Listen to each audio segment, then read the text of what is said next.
everyone. Welcome back to another live Thursday night episode here at the Smokin' Studios at the Rocky Mountain Cigar Show.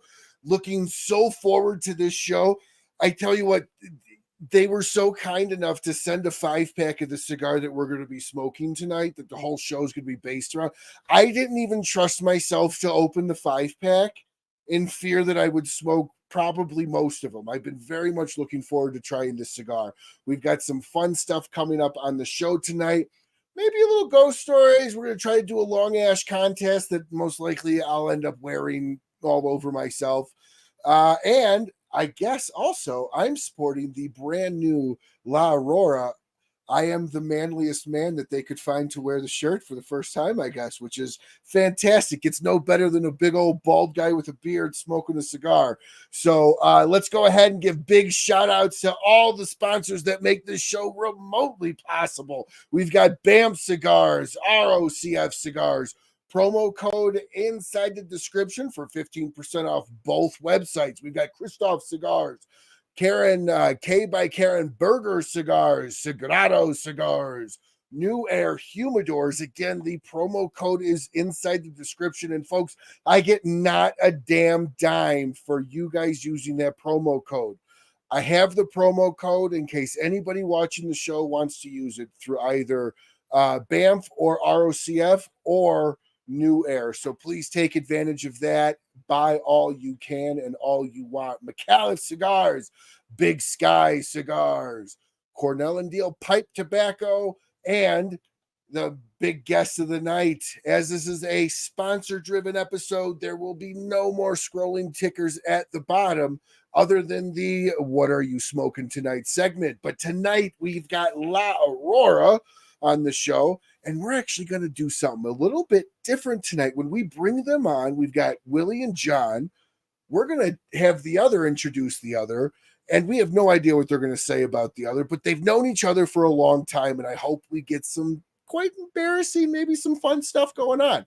So as nobody comes here to see my ugly mug, maybe the nice shirt, but not my ugly mug, let's go ahead and bring on Willie and John. How y'all doing tonight? Wonderful. How are you, Ryan? Good. Good. Hopefully that was a fun intro. Oh, I loved it. I loved it. So, all right.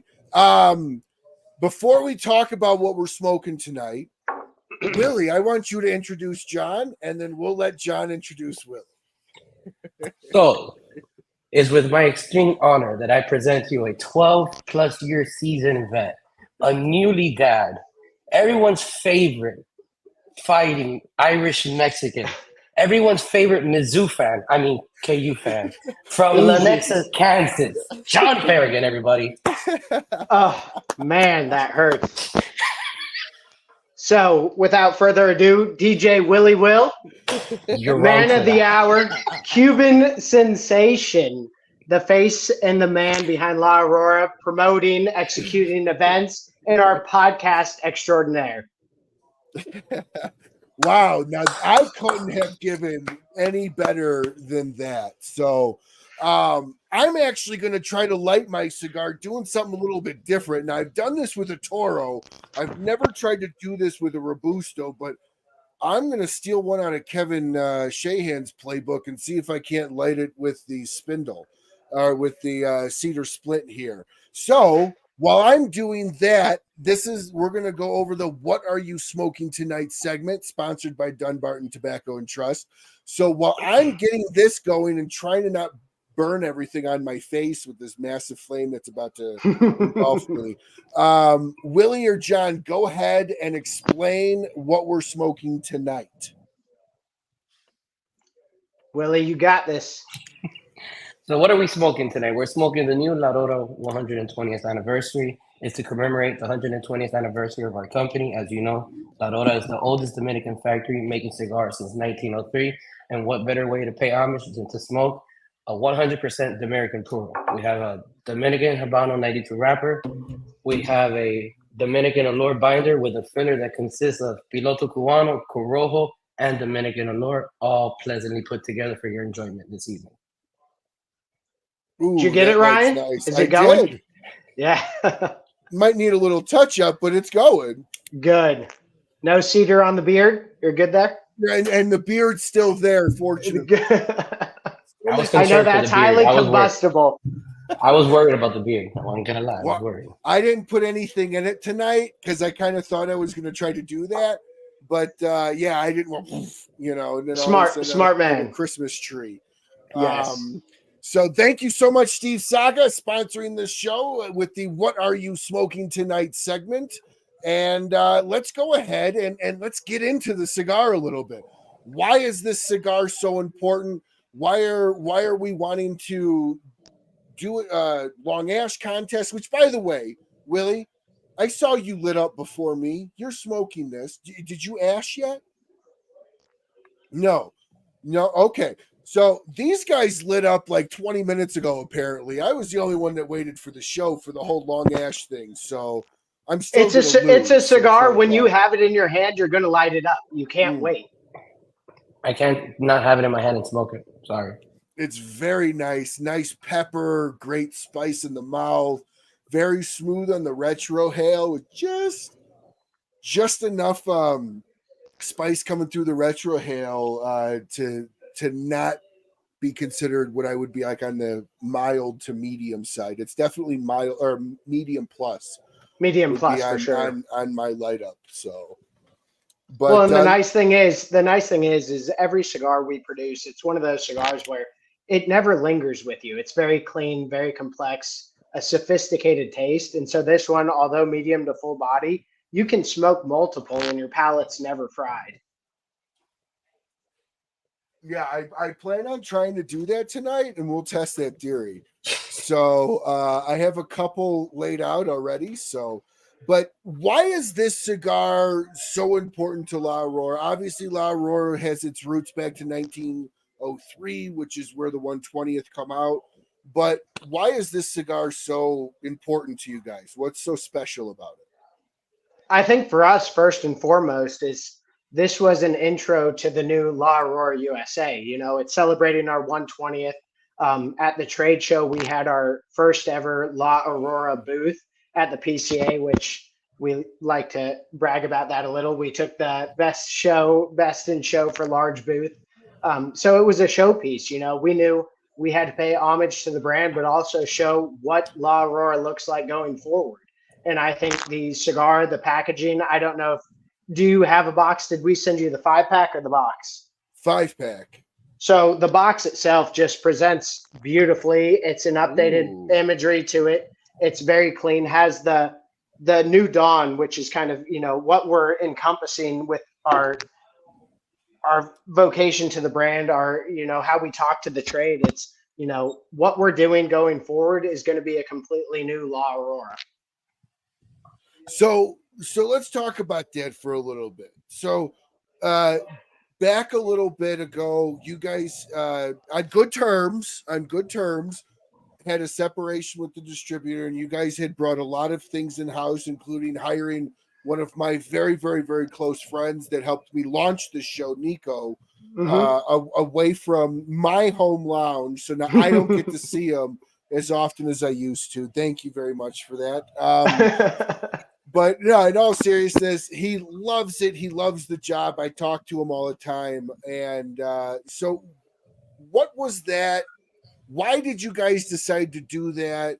And what is there any concerns that your customers may need to kind of understand if they have any around distribution? Or am I going to be able to get them all the time now? Or are things going to be different? Are shop sizes going to shrink?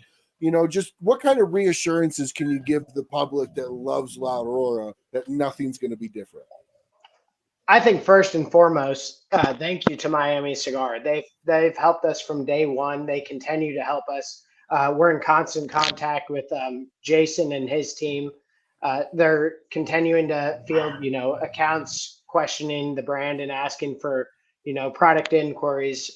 I would say moving forward, there's nothing different. We're operating as La Aurora USA. I think what you'll see is more activity in the markets.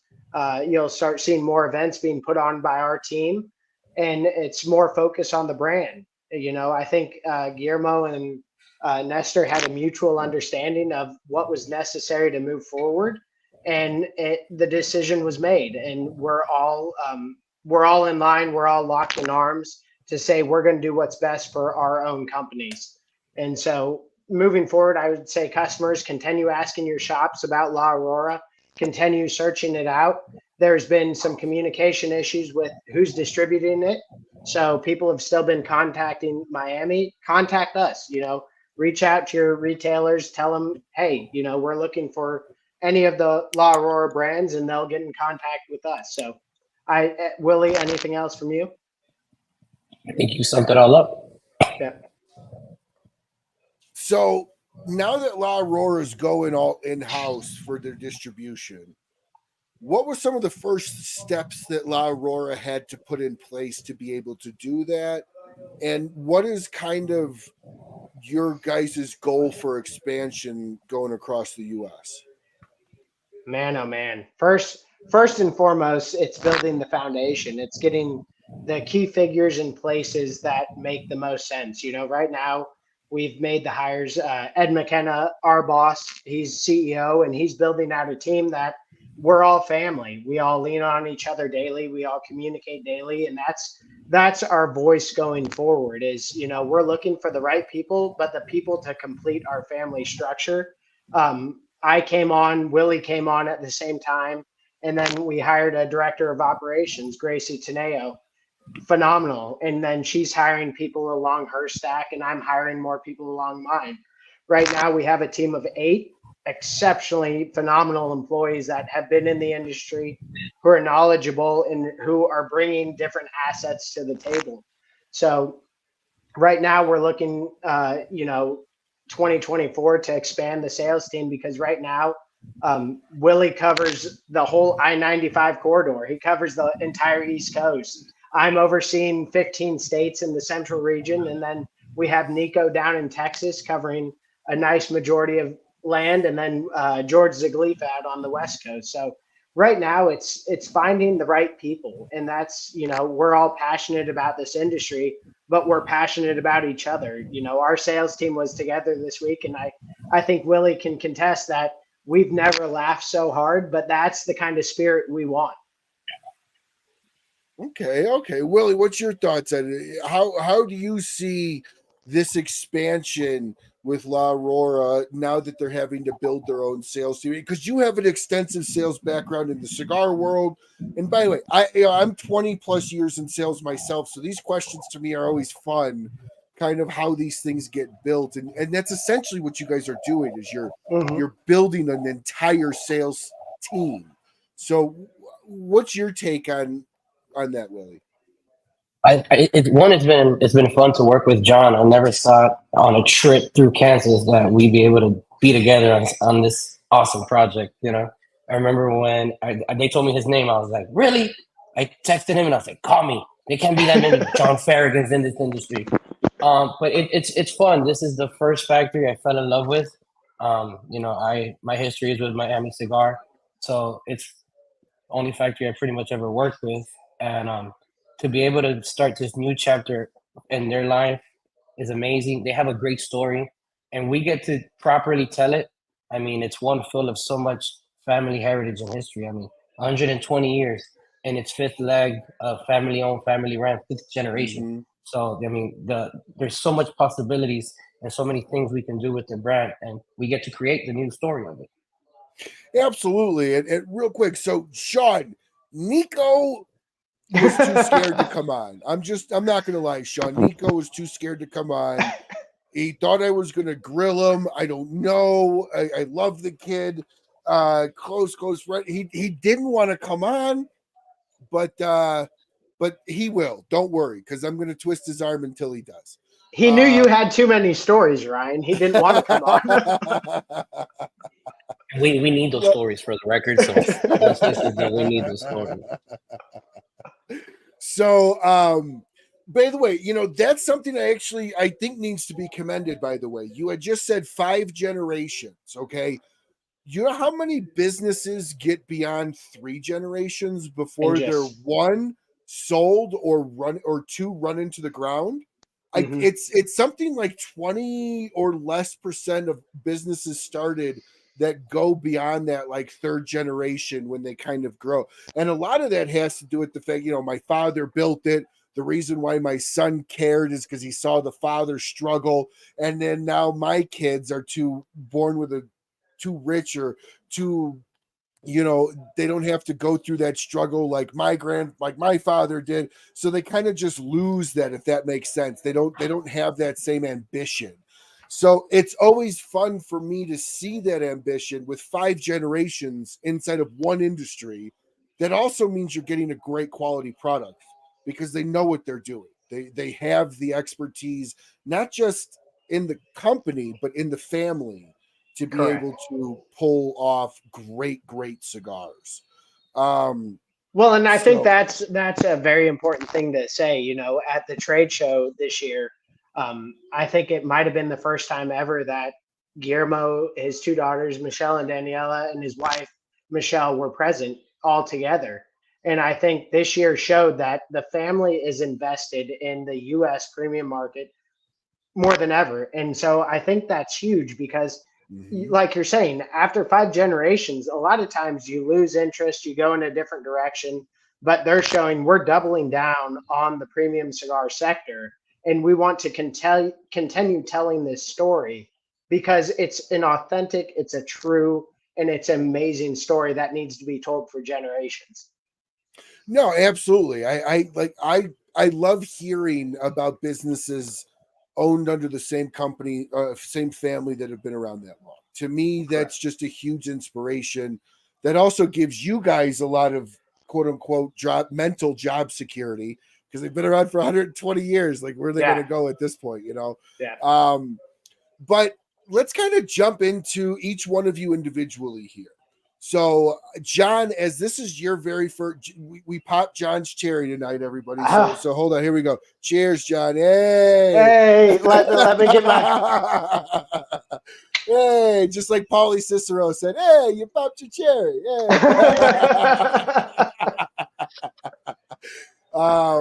John, tell us a little bit about your background, how you ever even got into cigars, and just for fun, what was the very first cigar you ever smoked that you actually enjoyed and remember?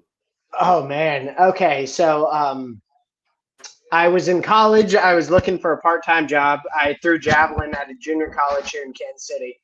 I was looking for a part-time job during the off season because you don't throw javelin indoors. And so I was driving down the road in my hometown and saw that there was a job opening at a cigar shop.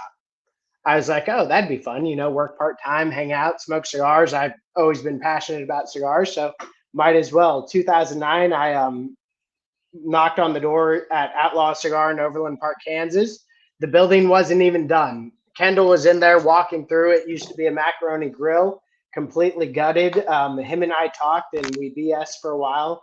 And he's like, what do you know about cigars? At this point, I'm 20 something. I think 20 years old at the time. And he's like, what do you know about cigars? I'm like, well, my first one was at 17 years of age and I fell in love with it. Had a Davidoff Millennium Series R on a cruise in the Caribbean. And that was what iced the cake for me. I was sold on cigars. So spent a few months at Outlaw, just behind the front desk register, and then was promoted to manager and worked there for 3.5 years. I then joined Rocky Patel as his Midwest sales representative. Spent 4 years there, left there for an opportunity at General Cigar. Spent a 1.5 years there as the Midwest rep, then was promoted to Central Regional Manager, then to West Coast Regional Manager. September 2019, my wife and I were lucky enough to have a little one. I took a step back and went to the liquor industry for 3 years, took a hiatus. And then September of last year, got a call to join the team as National Sales Director. So you've been all over the place as well in a few different cigar companies. I got to ask a question. You said step back. How much less travel is liquor than cigars? So the nice thing about liquor sales is you cover a geographic region 30 minutes from your home and you call on 80 accounts. So because, as you know, there's far more liquor stops than cigar stops. I had 85 accounts from the plaza of Kansas City to downtown. And so I'm 20 minutes from home every night. Thankfully, it was COVID. So I was deemed essential, and I would go out, sample out different wines and be home every night. Well, that's awesome. My wife would not let the whole cigar. I actually tried to get into the cigar industry, and there were several people that were like, dude, you're going to be on the road like 90% of your life. Like, so that's the funny thing. Married? So the funny thing is, so 2021, my wife looks at me one morning and she's like, you want back in? I'm like, what are you talking about? She's like, you miss the cigar industry and you miss the travel. I'm like, well, yes, I do. And so, she's like, just think about it. And, if the opportunity comes up, jump on it, because I'm not going to hold you back. So when Ed called me about starting this and the opportunity presented, she looked at me and she's like, I can't say no. So I'm gone probably 75% of my time this week. Thankfully, I'm in town, so I get to be home with them. But Tuesday through Friday, Tuesday through Thursday, every week I'm gone. Wow, that is a lot. That is. Now, John, what was the very first? How old were you, and do you remember the very first cigar that you ever tried that was premium, non-gas station? So my first premium was the Davidoff at age 17 on the cruise. My first non-premium during high school, I used to advertise for a cigarette company, and I traveled around to C-stores hanging up posters. I did 365 of those. So back then it was Swisher Sweet. Nice. I think everybody starts with the Swisher Sweets. I did a lot of backwoods. Yeah. We didn't always buy Swisher Sweet to smoke Swisher Sweets. Yeah. Well, you're also a Colorado guy, so not always, but I'm originally from Illinois, but just don't hold that against me, please. What part of Illinois? Every part sucks, so just from the sucky area. Okay. No, I'm from originally the south side of Chicago, Evergreen Park. Very nice. We moved down to Bloomington Normal, and then my wife and I went to Breckenridge on our honeymoon. And you fell in love. Yeah, big time. And we were like, oh, wouldn't it be great to move out here? And I'm not somebody that takes the challenge lightly. So I hated my job at the radio station selling marketing and advertising. So I was like, I got to get the hell out of here. My wife looks at me and she goes, go for it. Do what you do. Go for it. See if you can find something in Colorado. She goes, it's going to be like 6 months, right? Yeah. 2 weeks later, I had a job. 6 weeks later, we were out here. So Ryan, this conversation came up this week, and I think we need to do a true Breckenridge podcast, but it has to be after a day of getting Willie on skis to see how a Miami boy does on the mountain. Hey, I would 100%. We'll get. I got a buddy that's like an instructor. Good. I can have him throw the GoPro on. He can turn around and go down backwards while there's no secret here. I'm Cuban. We swim. We don't swim. I was gonna say something, but we swim. We swim. You throw 90 nautical miles in front of us, I can do it no problem. Mountain, snow? No, no, we're not doing that. I still think it would be. I think it would be a great experience. Hey, I'm not. I'm front heavy. My fear is I'm always going to be over the front of the skis. Because Do you not ski living in Colorado? Oh my gosh, no. I remember I'm not from Colorado. I have skied. Last time I went skiing, I had an incredibly terrible experience. We're doing this. I'll do it with you. But an incredibly terrible experience for somebody else, not for me. If you kind of catch my drift. So my brother's 6 foot 280. I'm 5'9", 165. My brother, not the skier of the family, he took out a ski school one day. So I'm assuming that's a similar story to yours. I actually took out a lady that was not supposed to be on the slopes, that had back surgery.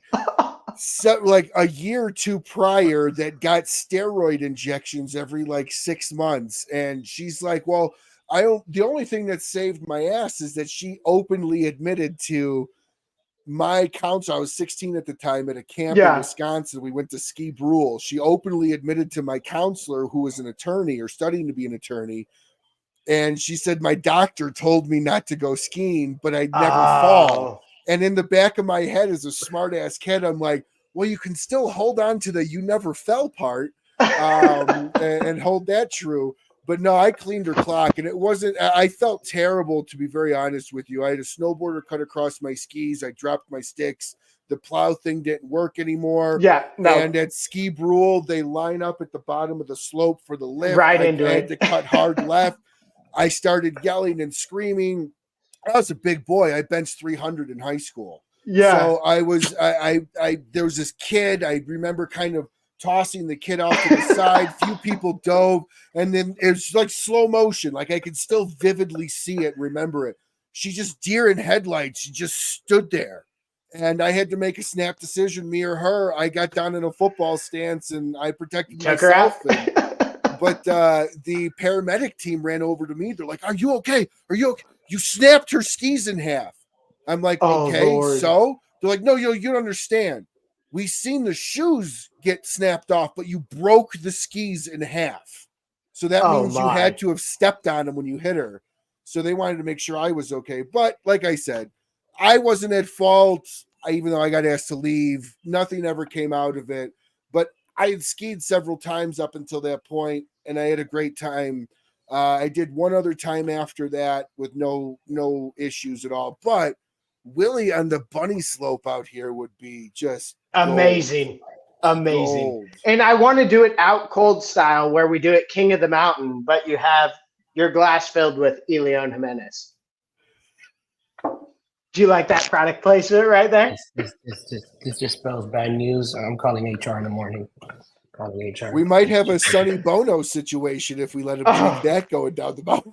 No, I'm gonna Little Giants him and bubble wrap him as he goes down the mountain. Oh man! So Willie, why wouldn't you go skiing, man? Like it's just water that's frozen. I have bad ankles, as Cody mentioned. You know, I have again, I hurt easily. So just stay out of this. So Willie, I'm going to ask you the same question. What started your love with cigars? You have an extensive background in the cigar world as well. What started your love? What was your first premium cigar? How old were you? Go ahead. I've loved cigars since I was little. Ever since I was little, I wanted to emulate my grandfather. Always sit on his rocking chair and smoke cigars. I remember my dad bought me a gas station one when I was 4 years old just to get me to shut up about it. How I got into the industry, as he says, DJ Willie Will. Can't believe he brought that up. I used to DJ part-time for a cigar bar, and every Saturday night I would do a gig, and obviously that got me more and more into cigars. I took a job for about 6 years with Sabor Havana Cigars in Doral, and that led into getting the opportunity with Miami Cigar. I was with Miami Cigar for 7 years until they made their changes, and took some time off from them. And La Aurora, obviously, I ended up at Gurkha, and now I'm back. Awesome. The incident Cody's mentioning, here was I was at Havana Nights, and I thought it would be a great idea to go one-on-one with Juan Lopez, and that was a bad decision. Hold on, drinking? Yeah, it was, me and tequila don't see eye to eye sometimes. So you know what that's like for me? Have you ever seen Parks and Rec? Yes. Instantly, I thought of the scene where Ron Swanson's wife and his mom start doing the moonshine competition, going shot for shot. Well, the funny thing is, that was my first trip to Denver, so the elevation does get to you. And as Sean, that was just on here, the next day at the golf tournament, oh, I should have told you, drink more water and cut your drinking in half because of the elevation. Thanks. I could have used that yesterday. Sea level to elevation's a lot different. You mentioned that, right? But when I moved out here, I never got the elevation sickness. I never felt that windedness, even though I was a cigarette smoker at the time. That's because you're a Viking. You're meant for it. I do have a lot of extra insulation. I love the cold. I'm mountain men-esque. But having a beard like that, you're automatically acclimated. Yeah, no, yeah. Well, I actually store additional oxygen in the beard. You just rip it up, and, you know. But you know, it hit my wife pretty hard. It never really hit me. Yeah. I never felt the not being able to drink as much because I never even thought about it when I did. However, when I was at the Great Smoke this last March, and we go from, you know, I'm at 7,500 feet, so I'm 2,000 feet over Denver. Yeah. And we went down to Boynton Beach. My gosh, dude, I drank all night like a fish. And don't get me wrong. I mean, I would have blown over legal limit. Don't get me wrong. But It's I mean, not cost effective. Wow. I was like, wow, dude, this is like not hit. Like we're up to like 4 o'clock in the morning. And I'm like, I should be passed out 2 hours ago. See, that's why you live in the Midwest. It's middle ground. No matter if I go East Coast, West Coast mountains, it's always a level playing field. Well, in Illinois, the highest elevation when I was growing up was a landfill down 39. It was like 800 feet. Hialeah, we're below sea level, where life is normal. So just putting it out there.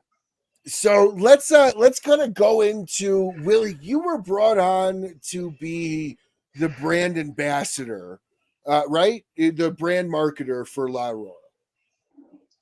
Well, now I'm national event coordinator at national event coordinator. So what does national event coordinator do? What is your role within La Aurora? Outside of living in a car between 995 between Florida and Maine, just getting everything ready on national level, all national events, rather it's Rocky Mountain, PCA, TPE, TA next year. We're building our portfolio of events. Obviously, this year we were in some, we want to be in more, and we're working on getting involved with all those accounts. I know that you got Brewfest in Milwaukee, so there's a bunch of national events that we want to be a part of and stuff like that. So obviously look for us to be more aggressive in 2024, doing more events, in all regions. So obviously this new event strategy does kind of come from the fact that you guys are building up your own internal sales staff. So what were you guys doing before, and what are the changes going forward since you came on, Will? Well, before under MCC, I mean, they weren't doing events. Their reps really weren't traveling. So we just need to be out there. We are La Aurora USA. We want to bring La Aurora back to its dominance and where it belongs. We are we're one of the oldest Dominican factories with such a rich history that it needs to be told. So we're going to be out there preaching the good word and, just doing what we have to do.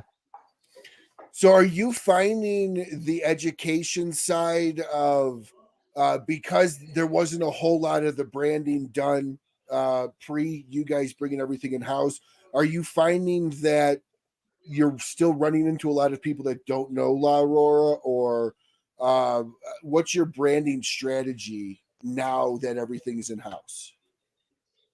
We're definitely more aggressive. If you look at the magazines, as John will tell you, we're involved with Snob, Cigar Aficionado will be at the Big Smoke next and the following week and stuff like that. So we're definitely out and about. Just like Chris mentioned here, his 1903 Preferido Platinum was his first one. Well, that was actually the first cigar the company ever made back in 1903. The first wrapper they've ever worked with was Cameron. So we have a lot of history to take to people. Even though we're not your typical starter because we have a name, we have a lot to say and a lot to put back out there that's just been lost in translation.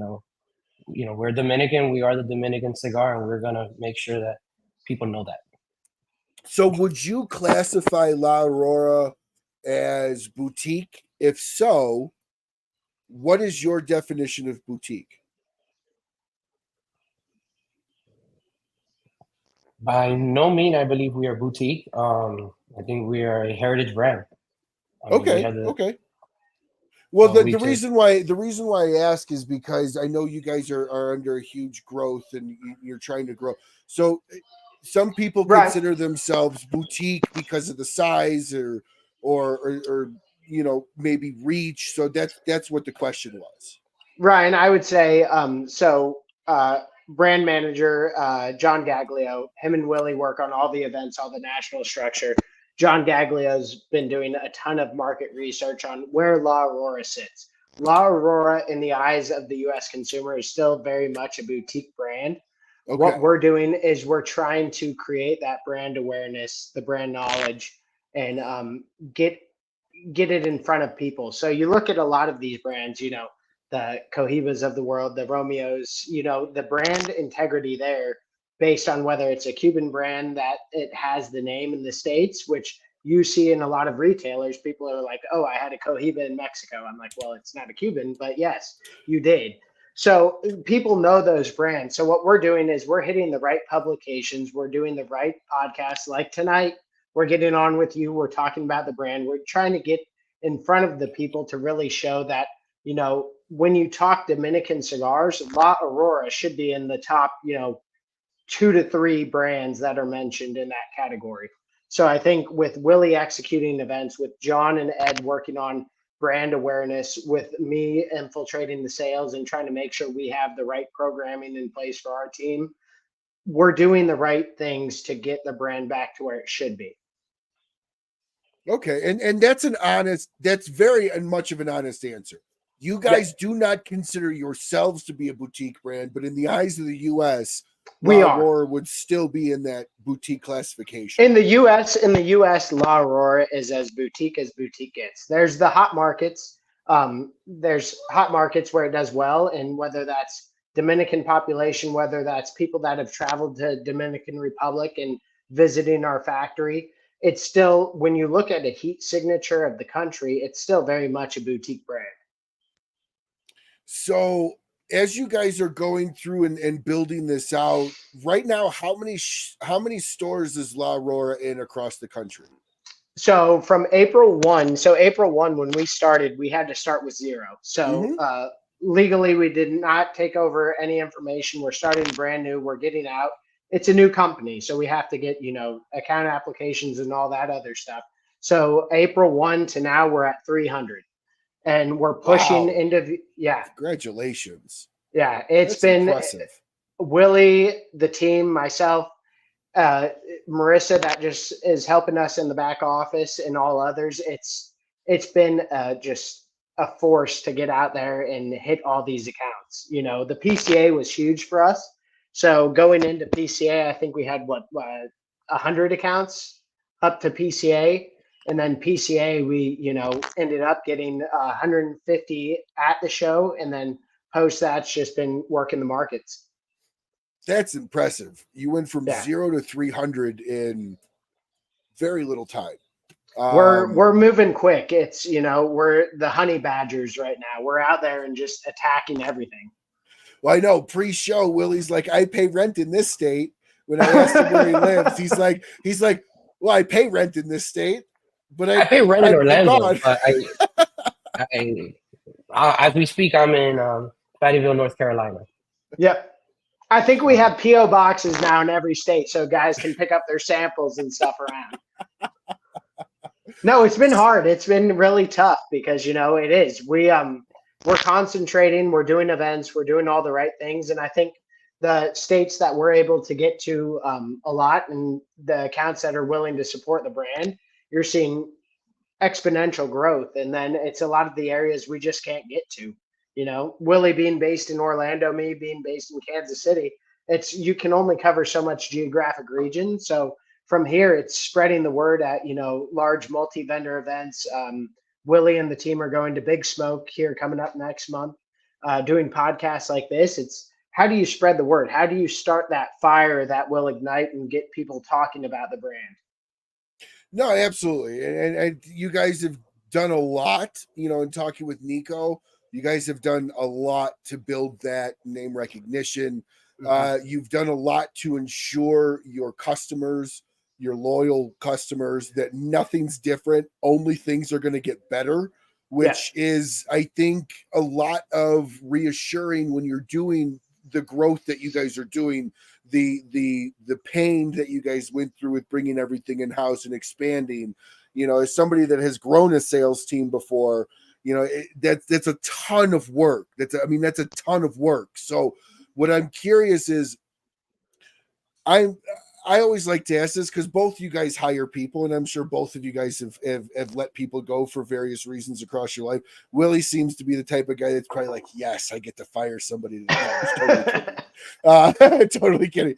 But so John, when you got brought in and they were, we want to do this expansion, where did you start mentally building a team at, and kind of walk us through your process around finding the right people? And Will, same for you, as they're going through this process in your head, you obviously have to bring people on, or at least approve people. What are both of you guys looking for in reps to help kind of grow the brand? So that's the fun part right now. So, George Ziglifa was a gentleman that I knew, and I knew what he was capable of. And when he approached me about an opportunity, I was like, you know what, this is the type of personality we need for the West Coast. People love him. He's known. He can do an exceptional job. Let's go. Nico, I met him at, what was it, TPE last year? He came up to me at the bar, said, hey, my name's Nico. I do this and that, interested about pursuing a rep job. And so we had talked a little bit, but just seeing how he interacts with people. I'm a big people watcher. So for me, when I'm hiring somebody, I want to see how you interact when I'm not around. So just being there and not knowing Nico, I was like, this guy just runs a room and he talks to people he doesn't even know. Well, that's the kind of person you want out there supporting your brand. Willie's one that he doesn't stop. He's the Energizer Bunny. He goes out and just runs. And so finding those personalities and finding the people that, in this industry, it's so much passion that is needed about the brand. I've done liquor, I've done cigars now, and it's one of those things where I think education is key and passion is number one. So if somebody wakes up every day, and you have to be a self-starter as a cigar rep, you're getting 4 to 5 states, and I can't be telling you every day, go out and call on XYZ. I have to know you're hungry, and I have to know you love this company. So for us, it's building a family. It's finding the siblings we don't have yet and how we can continue to grow as a family. Because you're going to have the hardships, you're going to have the arguments. I mean, Willie and I, we go to bat every now and then. We've had tears, we've had laughs. It's one of those things where this industry should not be one where you're just mundane. It should be, that constructive, passionate talks where you love everyone you work with, but you're going to fight with them like siblings. Absolutely. And, in training a team myself, the hardest part is getting people to open their car door or pick up a phone. That's really the hardest part. So that's where the self-starter mentality comes in. So Will, when you came in as event coordinator, what was and you're looking for maybe people to bring on, what was your kind of visual mental outlook in how you saw it going? I just know where the company has been, having been around with Miami Cigar. I know all the troubles we've had. I know, we've sat here for years and always told, changes are happening. We're doing this, we're doing this. One of the first things I remember telling John is, we're going to have to walk in again and tell them, we're making changes and things are going to change. I don't want to say that. I want people, the moment we walk in, to be like, I hear there's changes. I see there's changes. Mm-hmm. Whether it comes from our event structures, our marketing ads, our placement, and whatever we're doing, I want the La Aurora name to be what it should be, that top tier brand, luxury, and Dominican refinements that it should be. So, we're still climbing the ladders of where we want to be. We envision it. We all have the same vision, but, Rome wasn't built in one day. And we're talking about month 9 or so, we started April 1st. The company's been around for 120 years, but April 1st, it was reborn in the United States. So like, I tell everybody, already in 300 stores. Like, give us a little incredible. patience, work with us. We're a 4-man set sales team. We got 2 people in the office, give or take. Just we're here to listen. Tell us what you need. Tell us how we can help you. Because obviously this is the industry that you're getting feedback as you walk into the account on a daily basis. They're gonna tell you how they feel about it, for good or for bad. And I have experience of walking into some of these accounts and just wear an Everlast shirt and take the punches. Because, let me sit down and tell you about your company. I was like, I know what you're gonna tell me, but okay, let's go. So when something like that happens, what kind of do you sit there and show empathy towards that, or do you kind of let them talk and then set it straight, as far as, because essentially this is the last big change, because now you guys are bringing everything inside, so effectively any changes are going to be made on the internal structure necessarily versus Correct. somebody else having a say in those outside the company, and that changes things. I think the biggest thing we're doing, and sorry, I just got to do a side note because I see he's commenting. Ryan, if you haven't had Gabby Caffey on here, he is like the biggest gentleman in this industry, and I love him with all my heart. He brought more customers. He brought more customers to our booth and is like the biggest spokesman for us. That I love him. So Gabby, thank you. You're awesome. But side note, we do a very extensive interview process. We run it through a third party, Tiffany. She's basically family. She's in house, but we have a HR director who works with us and then goes through a process of 3 interviews. And so it's really, finding the person, the personality, and then motivation. So for us, it's going through a series of, just development, trying to make sure that, I do a lot of the personality stuff. So I'll talk to people and see how they'll mesh with the team. Ed McKenna, our CEO, he's great at just analytically driving into like, what are you capable of? Like, what's your vision? Where are you going to go? Where are you going to take this team?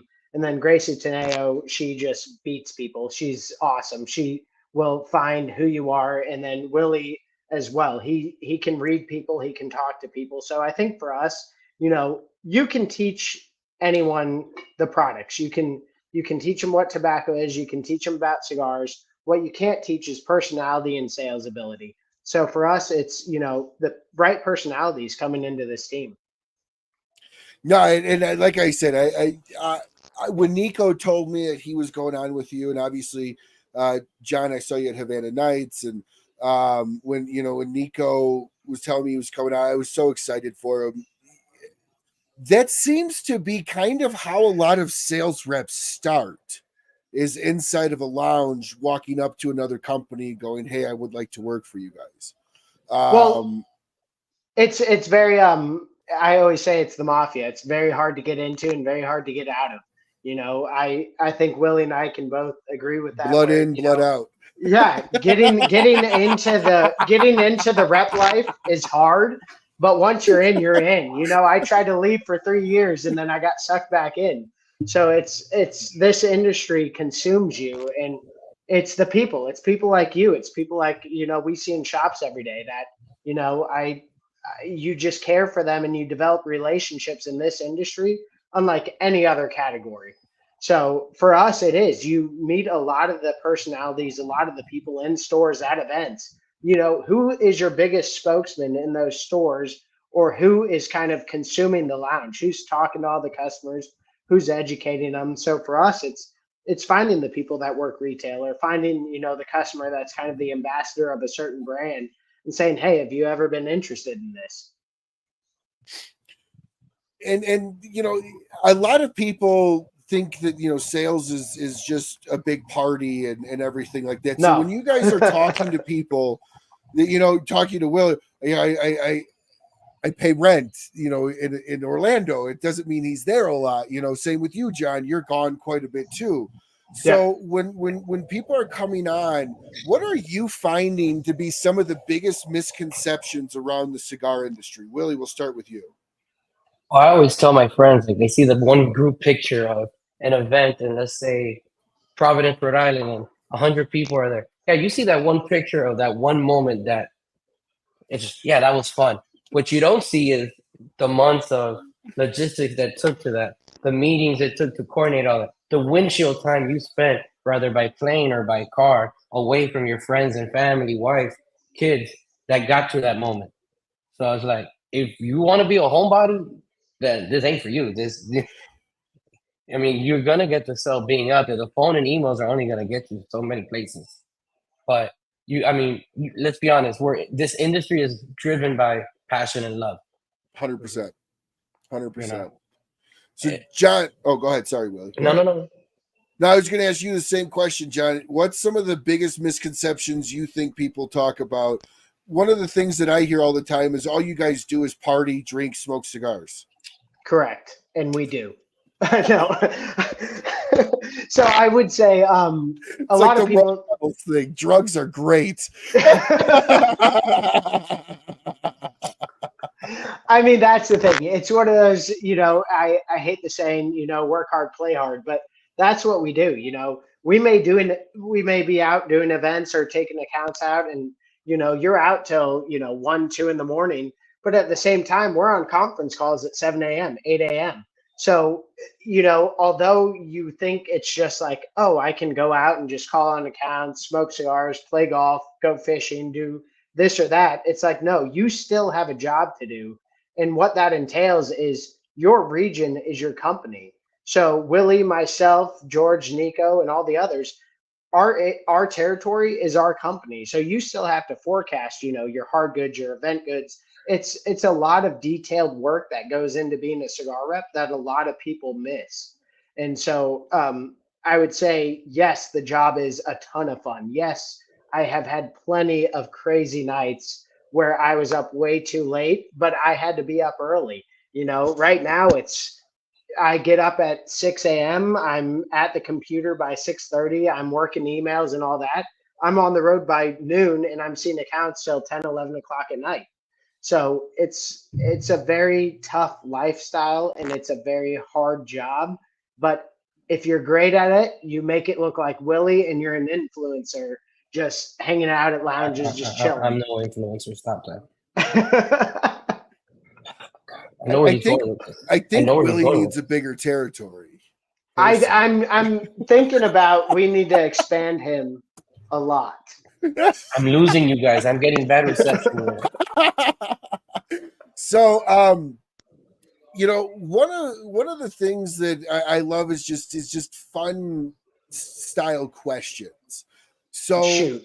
What is one of, in your opinion, some of the best advice that you guys have ever gotten across your career in sales? Willie, we'll start with you again. I will quote my old boss from Sabor Habana. Hard work beats talent when talent doesn't work hard. Oh, I love that. Show up. Just walking through that door. Walking in through that door, half the battle's already won. Absolutely. That's the hardest part.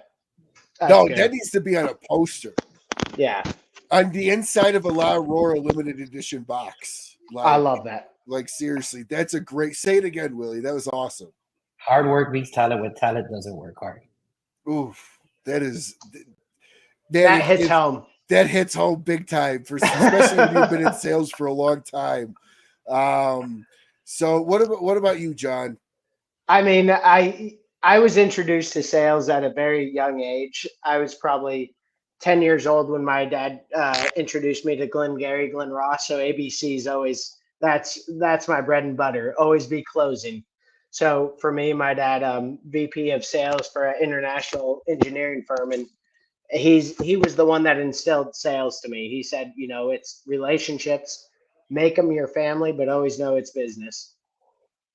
No, absolutely. Business is business. It's not personal. Yep. I'm a firm believer. I used to, when I would hire a sales team, if they never saw Glengarry, Glen Ross, that was always like a required. Oh, that's a must. Required, always be closing. Coffee's for closer. I mean, that's just like, it's like the epitome of really any sales movie. So if you guys were able to, just kind of get into the funny side of it, if you guys were able to meet any historical figure and have a cigar with any historical figure, don't say Jesus, because Jesus wouldn't smoke, I don't think. I don't know. Who knows? I beg to differ. I mean, his first miracle was turning water into wine. Well, I didn't say he didn't drink. I totally think he was like it could be fun. handstand. It could be fun. Totally. So what historical figures would you guys want to meet, and what cigar from La Aurora would you bring? By the way, the 120 is fantastic. John, we'll start with you. Isn't This it is amazing? so freaking good. So I'm a huge I'm a family person, and there's one family member that my dad told me stories about that I never met, that he spent time with growing up. His name was Midge Ferrigen, and ran numbers for the Irish mob, cut his ties at the knot. He was a very intricate human being, but I would love to sit down, smoke a cigar with him, and hear what Philly was like back in the day. Like, that's my number one. Number two would probably be Capone. You know, he was loved by his community, but again, he was an outlaw. So it's like, you know, he had to have been a decent human being, but at the time of Prohibition, he, you know, found the means to make his life work, and he gave back to the community. So for me, it's interesting because the mob figures, they cared more about the people around them than they did, you know, what was right or wrong. They wanted to take care of their own. Absolutely. And you know, a very big argument can be made that the government created the mob by creating Prohibition. Without Prohibition, Al Capone probably wouldn't have been anything. Maybe. Who knows? I don't know. But Willie, what about you? He stole my Capone. You know, being born Cuban, we look up to Scarface. So he stole Capone from me. But being a baseball guy and a big sports guy, I would love to maybe sit down and have a cigar with Babe Ruth. You know, you smoking a cigar before a game right there, almost batting with one in your mouth. Like, I would love to just hear those kind of stories, you know, off and on the field. No, that would be it. I haven't thought about Babe Ruth, but that would be a fun one. That'd be awesome. One of the greatest baseball players to live, probably for 20 years, 30 years after he was even gone. So that would be an interesting story-wise for sure. So let's see here. How about you? Who's yours? Oh, mine, dude. I'm an Old West guy. 1800s are for me. For me, it would have to be Wild Earp. Love it. Or Wyatt Earp. Wild Bill Hickok or Wyatt Earp, probably. Doc Holliday. Those are my favorite historical figures.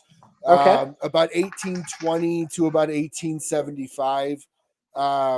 I would have, if I had a time machine, I would never want to live during that time period because you stub your toe, you might die.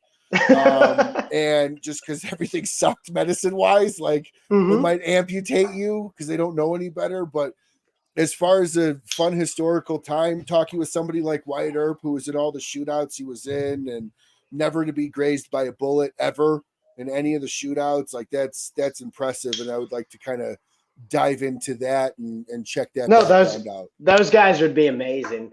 You got to think of taking like the pillars of gangsters, whether it be, you know, that generation to Capone and all them, throw them in a room over a poker game.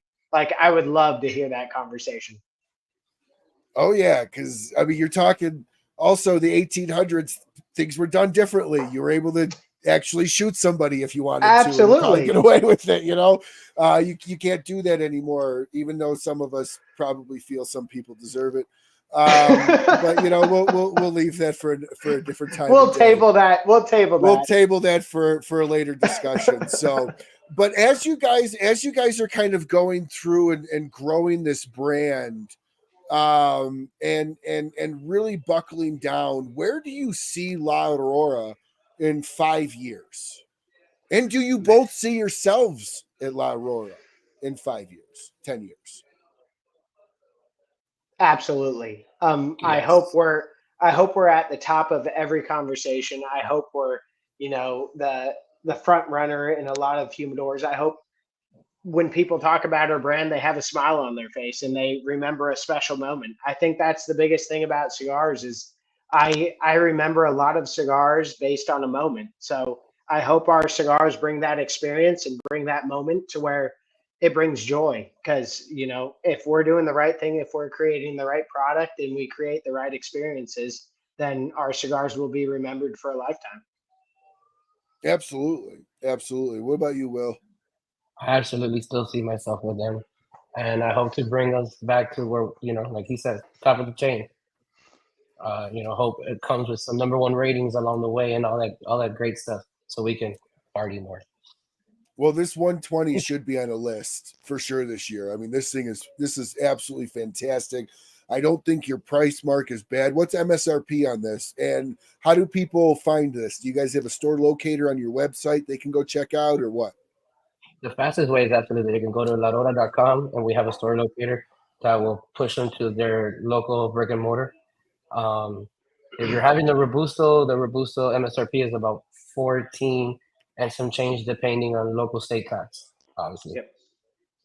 And it's definitely worth it. It's very good. It's for a Robusto. I have not been slowly smoking this, and this has been over an hour already almost.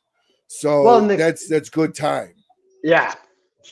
I mean, I think the quality, the flavor, everything yields the price that's on it. And it's one of those where, again, you will smoke it and tomorrow you'll wake up lingering that taste. Like it's almost like bacon fix. It's just that bacon that keeps giving. I see what you did there. I see what you did there. Bacon line. I see what you did there. He's talking about baconfix.com. I was going to say it pairs great with bacon, and he took my line. Jesus. If you guys are looking for bacon, you go to Bacon Fix. Rocky Mountain Gourmet Bacon is our bacon company that they're referring to. This cigar would go absolutely fantastic with the maple smoke. Yeah, the pepper in this will go good with that up and coming pepper bacon I heard. Disclosure: before this, we talked about bacon for like half an hour. So, here's the thing: it's like when you go to a restaurant, you hear so many people go, "I'll take a burger, no tomato or no onion, no." I've never. No one ever says skimp on the bacon. Hold bacon. Hold. I just want an LT. I don't want a PLT. Just an LT. No, it doesn't happen. I mean, in most restaurants you go to, it's like, can I get an extra side of bacon? Because you only give me 2 slices. I want the 6. I would say we need to work on a project with bacon infused with Leon Jimenez rum. Ooh, well, I'm throwing that out there. The syrup, like our rum, I don't know if you've had it yet. If you have not, I'll tell Nico to get you a sampling of it. But it drinks like a bourbon, finishes like a rum, very smooth, complex, easygoing. On the back end, you get a little bit of that caramel syrup. Phenomenal. So you're talking about barrel-aged bacon. Yes. That's what we're going to do. Barrel-aged bacon. Limited production, event goods coming to you soon, 2024. That sounds amazing. And we'll have Willie take the first shot and then go skiing. We're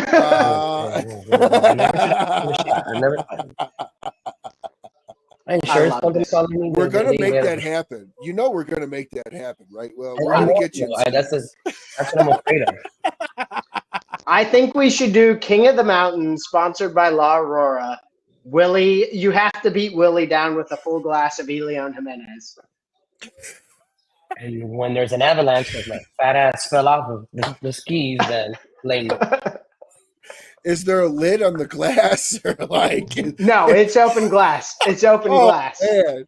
Oh, geez, I don't even know if I can. I know I can't do that. Did you ever see Out Cold? Out Cold with the big German style steins? Yeah, we're gonna fill that up with the Leon Jimenez, and you're cruising down the mountain. I'll be at the hot tub by the fire pit with the rum waiting for you guys. So, the crazy thing is our luck. I just actually saw a video a couple weeks ago. Somebody posted a TikTok because that's what we do now. Our world is full of 30-second clips. I don't even know what TikTok is. It's probably best. But in this video, this girl is skiing with headphones or snowboarding with headphones on with like a GoPro camera out in front showing. But what she doesn't realize is the bear charging. Oh, yeah, I saw that. And she's just like, la-da-da-da-da. Cruising. Yeah. La-da-da. And she's not even looking backwards. She didn't even know she was being chased by a bear until she watched the video. That's hilarious. That's my fear. Because I would fall. Well, don't ski with headphones on. You'll be safe. Yeah, I would probably have fell down and started to cry if I saw myself getting chased by a bear. I love it. So are you guys sports guys? I watch sports, but I'm a Raiders fan that lives in Kansas City, so it's hard for me. So what's your favorite sport, John? So I grew up playing baseball, soccer, football, and then I threw javelin in college. I love playing sports. I don't like watching sports, but if I do, I love watching KU Jayhawk basketball. And then I watch the Raiders occasionally on Sunday when I think they can win. Now, real quick, javelin. Yeah. Now that's the spear, right? Like the spear, yes. We got to get you out elk hunting with a javelin. So my high school coach was a big hunter, and he used to herd geese and tell me to launch it as far as I could because he hoped he caught one. Oh man, I would. I've tried shot put. I tried discus. I've never tried javelin. Javelin's amazing. That just, I mean, you see those guys that it's the big wobbly stick, right? Yep. Yeah. So, Will, what about you? What's your favorite sport?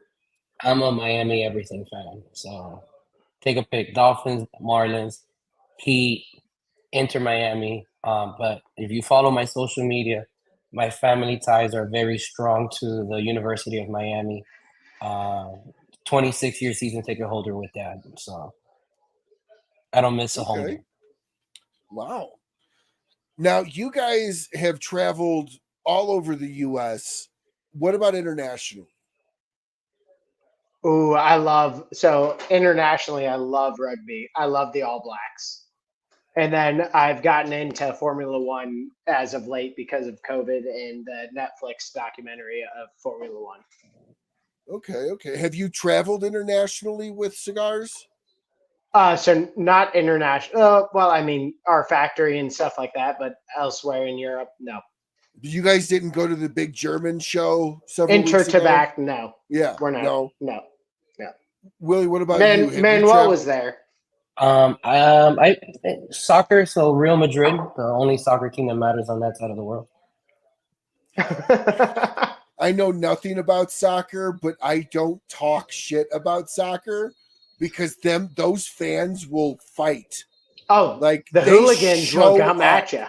Oh, dude, they show up like itching for a fight. Every soccer game I've ever seen, I feel like ends in like the field getting raided. Yes. And like fists being thrown or something. There's a bar fight somewhere in some European country during the soccer game. I imagine you more so like a Scottish games kind of person, throwing the logs and the, bags of, what is it, like wheat or something? Is that what you watch? I love the lumberjack stuff. I watch the axe throwing. See, I was on par. I'm actually a really big gun guy. When I watch sports, I have a tendency to watch like the 3-gun, the shooting competitions and stuff like that. The Olympics. Really. Yeah. I make most gun lovers look anti-Second Amendment. Okay. I believe that every military base should have fire sales, and if you can tow it, drive it, drag it, or fly it home, it should.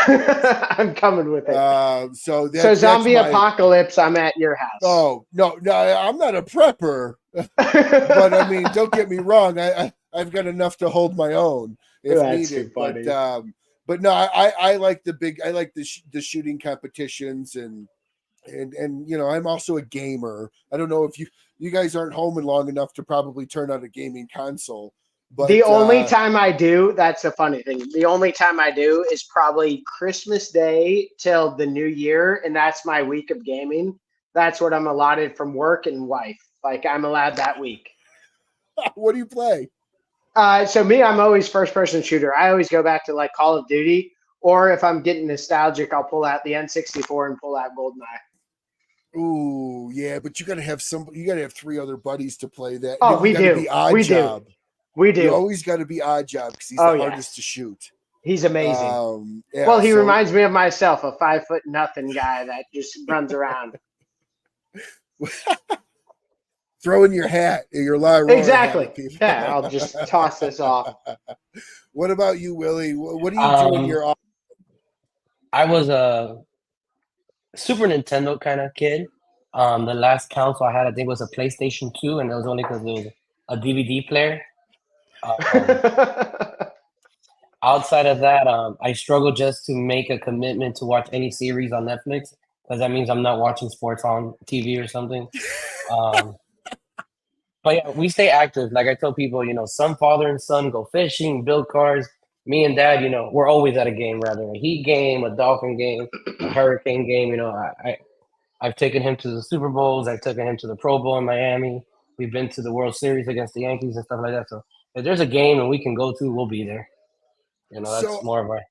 So you had mentioned you and your dad, right? Is that what you were talking about, or you and Yes. you and your dad? So obviously, La Aurora in itself is very, very family-heavy company. I mean, 5 generations being in it. So obviously, family's a big deal. So how does La Aurora give you guys the opportunity to have that work-life balance? And how important is family in y'all's life? John, we'll start with you. Oh man, I think La Aurora USA definitely has been founded on Family 101. All of us have our personal lives and we have our work lives. We check in weekly, we check in daily, we see how people are doing. For us, we can't do our job without our families. We know we sacrifice a lot being on the road, and our steadfast people are home waiting for us. So we have our reps on the field, we have our people in the offices, and we all talk like I said earlier, like siblings. The factory, first and foremost, is family. They want us to bring all our significant others down. They want us to bring our kids down.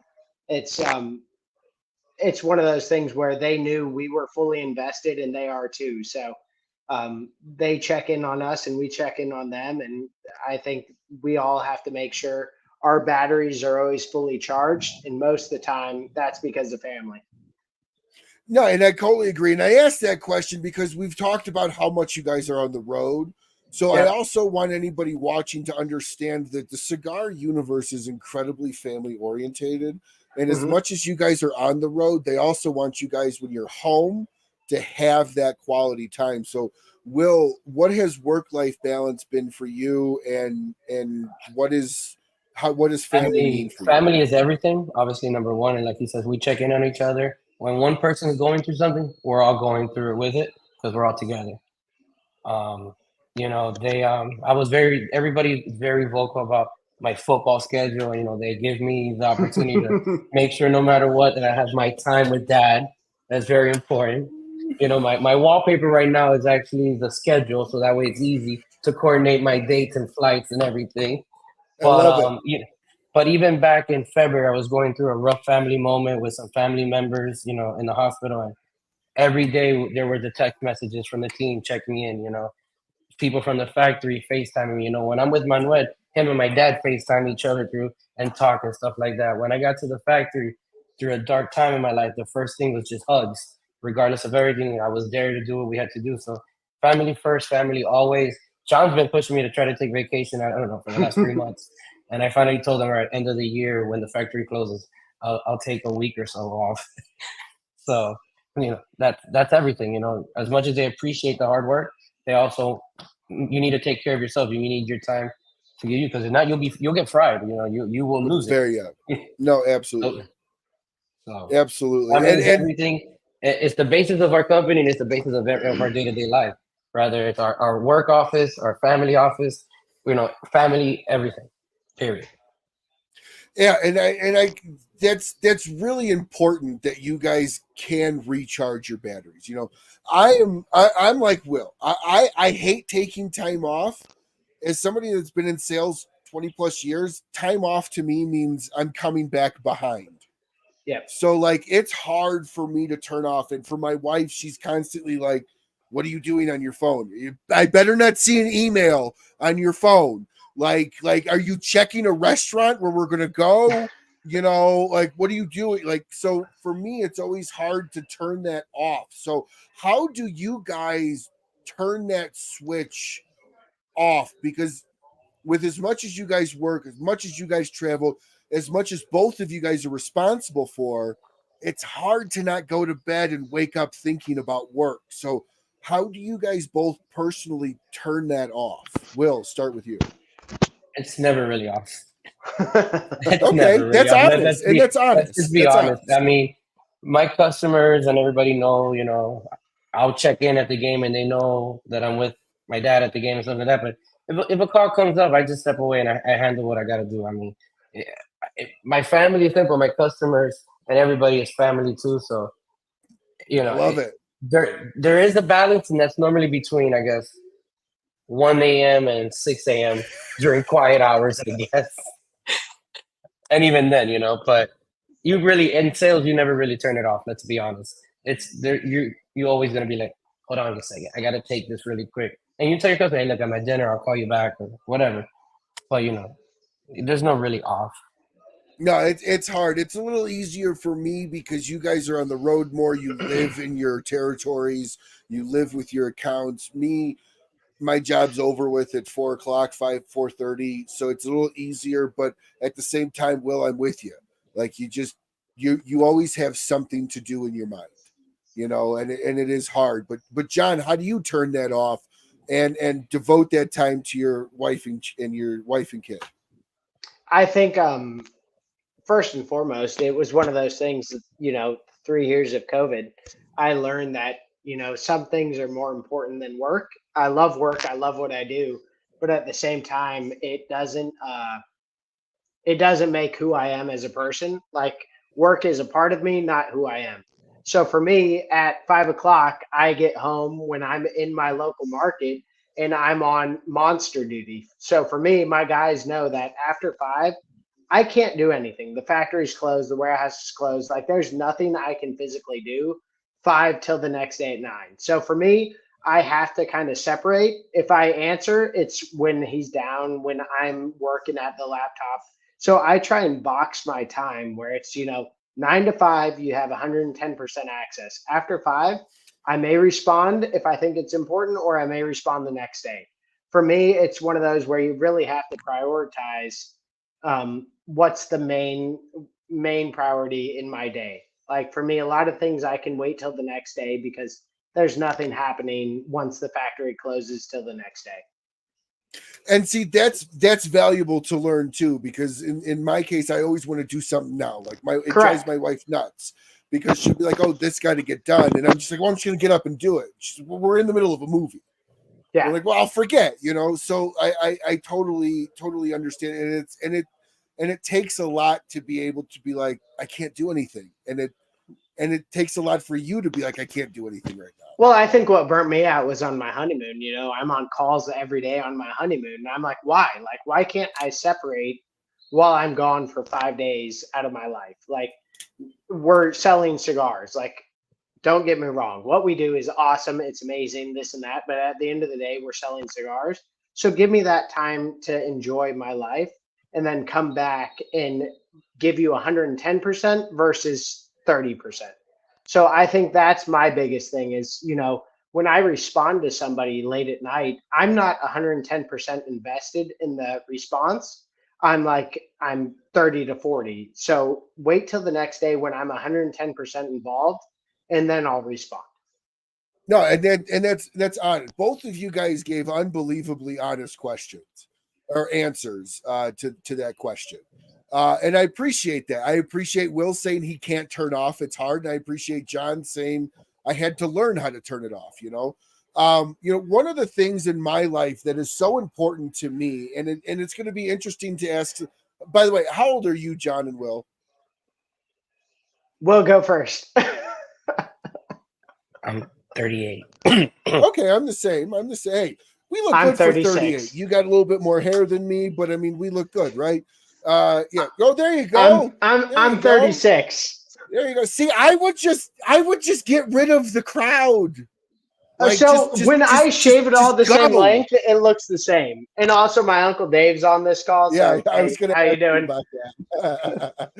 I had the front and the back were having a race to the middle, and I told my wife that the stands are going when the race is over.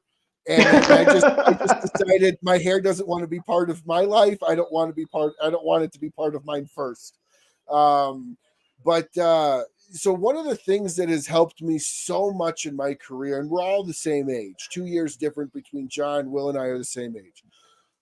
My life has been filled with nothing but learning from failures inside the sales world that has made me better, made me listen better, made me learn what listening versus hearing was.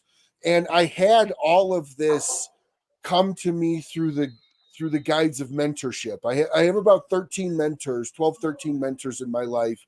Some of them cross over business, personal. Some of them are strictly business, and some of them are strictly personal. What is your guys' take on mentor? And I love this question.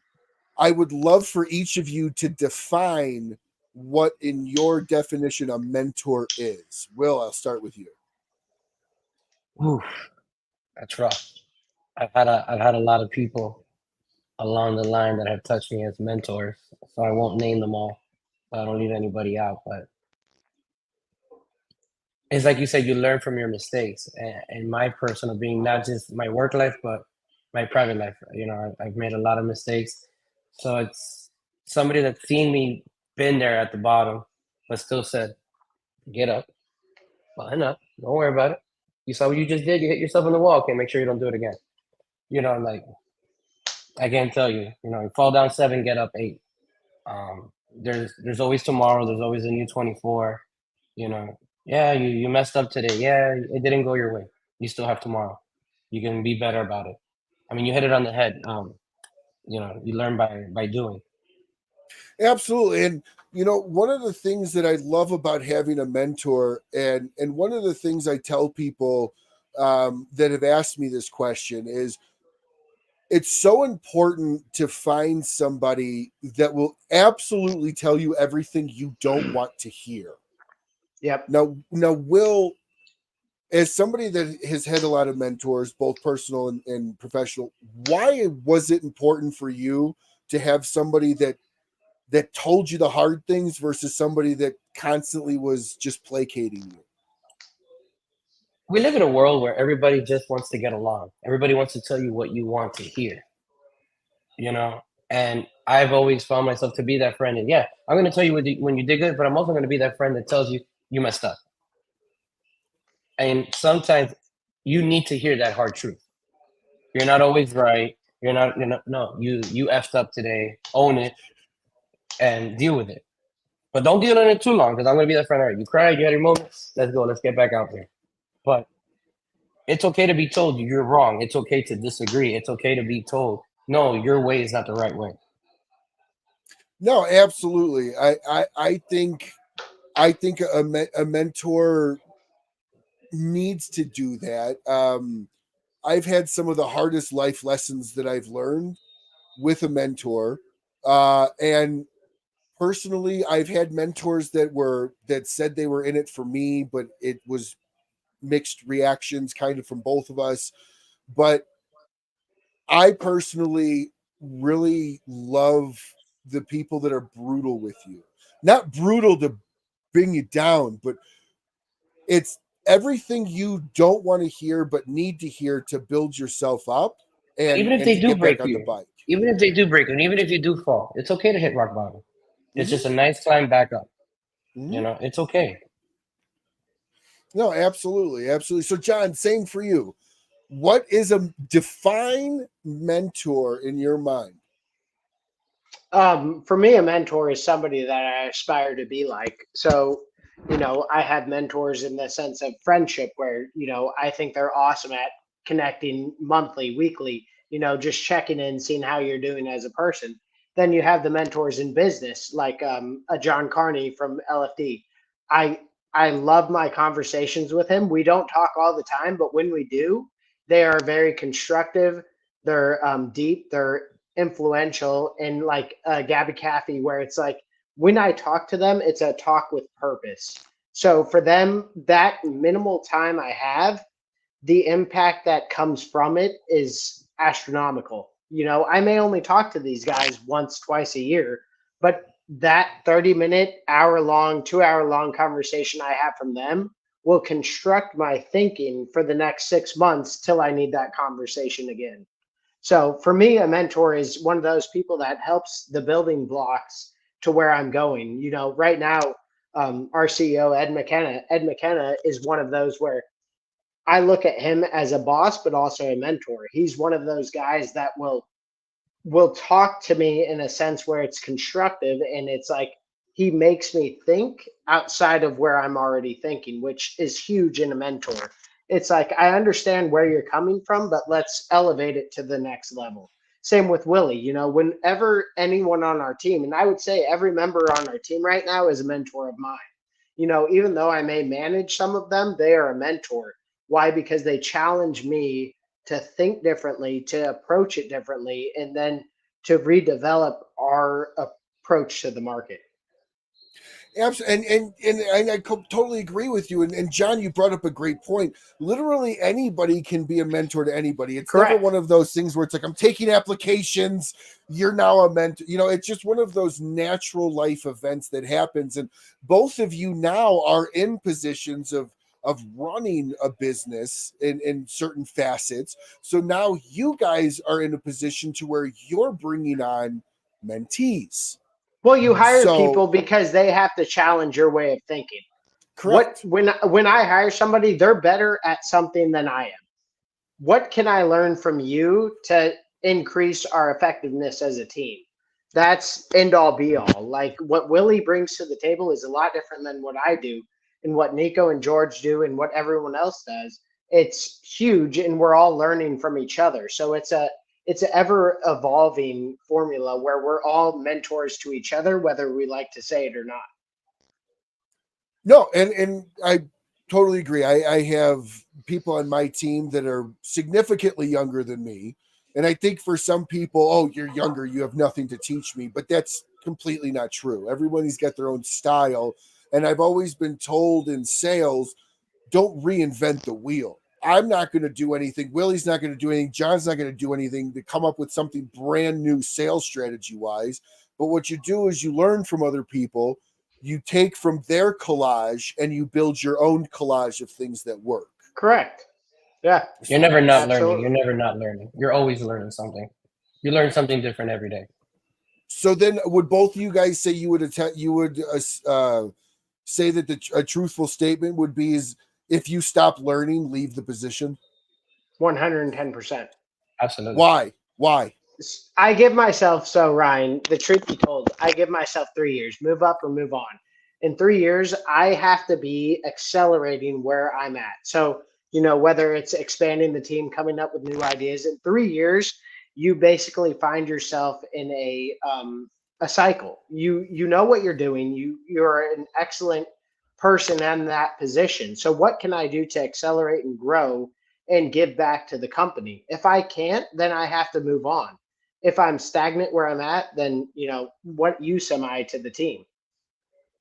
No, that's great. So John, you set goals. Let me guess, you do 30-day, 90-day, 6-month, 1 year, 3 year, 5 year, 10 year. Yeah. So Willie, do you do that same kind of goal layout strategy? Absolutely. So and we're good about pushing each other also in the team. You know, we have our own meetings amongst our sales teams, and you know, we're always pushing each other to be better. You know, like John says, you know, 30, 60 day, 3 year. I mean, heck, why reach for the stars? Man walked on the moon. Why do I have to settle just for the sky? Absolutely. My mentors, my heavy sales driven ones always just tell me shoot for the moon. And if you land halfway, you're higher than you are now. Correct. You know, like it doesn't matter. Shoot for something, shoot for the white whale, you know? Yep. The great white buffalo. Gotta get it. Great white buffalo. A little hot tub time machine reference there. So as you guys are bringing on, you know, somebody like Nico, first off, Nico's got like in-store retail experience. He doesn't have the outside experience. So when you guys bring on somebody like him, who's very, very sharp, very good, knows tobacco exceptionally well, how do you coach people to set goals? You know, the biggest thing is you look at the historical data. So the KPI there is, you know, based on historical data within the region. So you can grow X amount over that.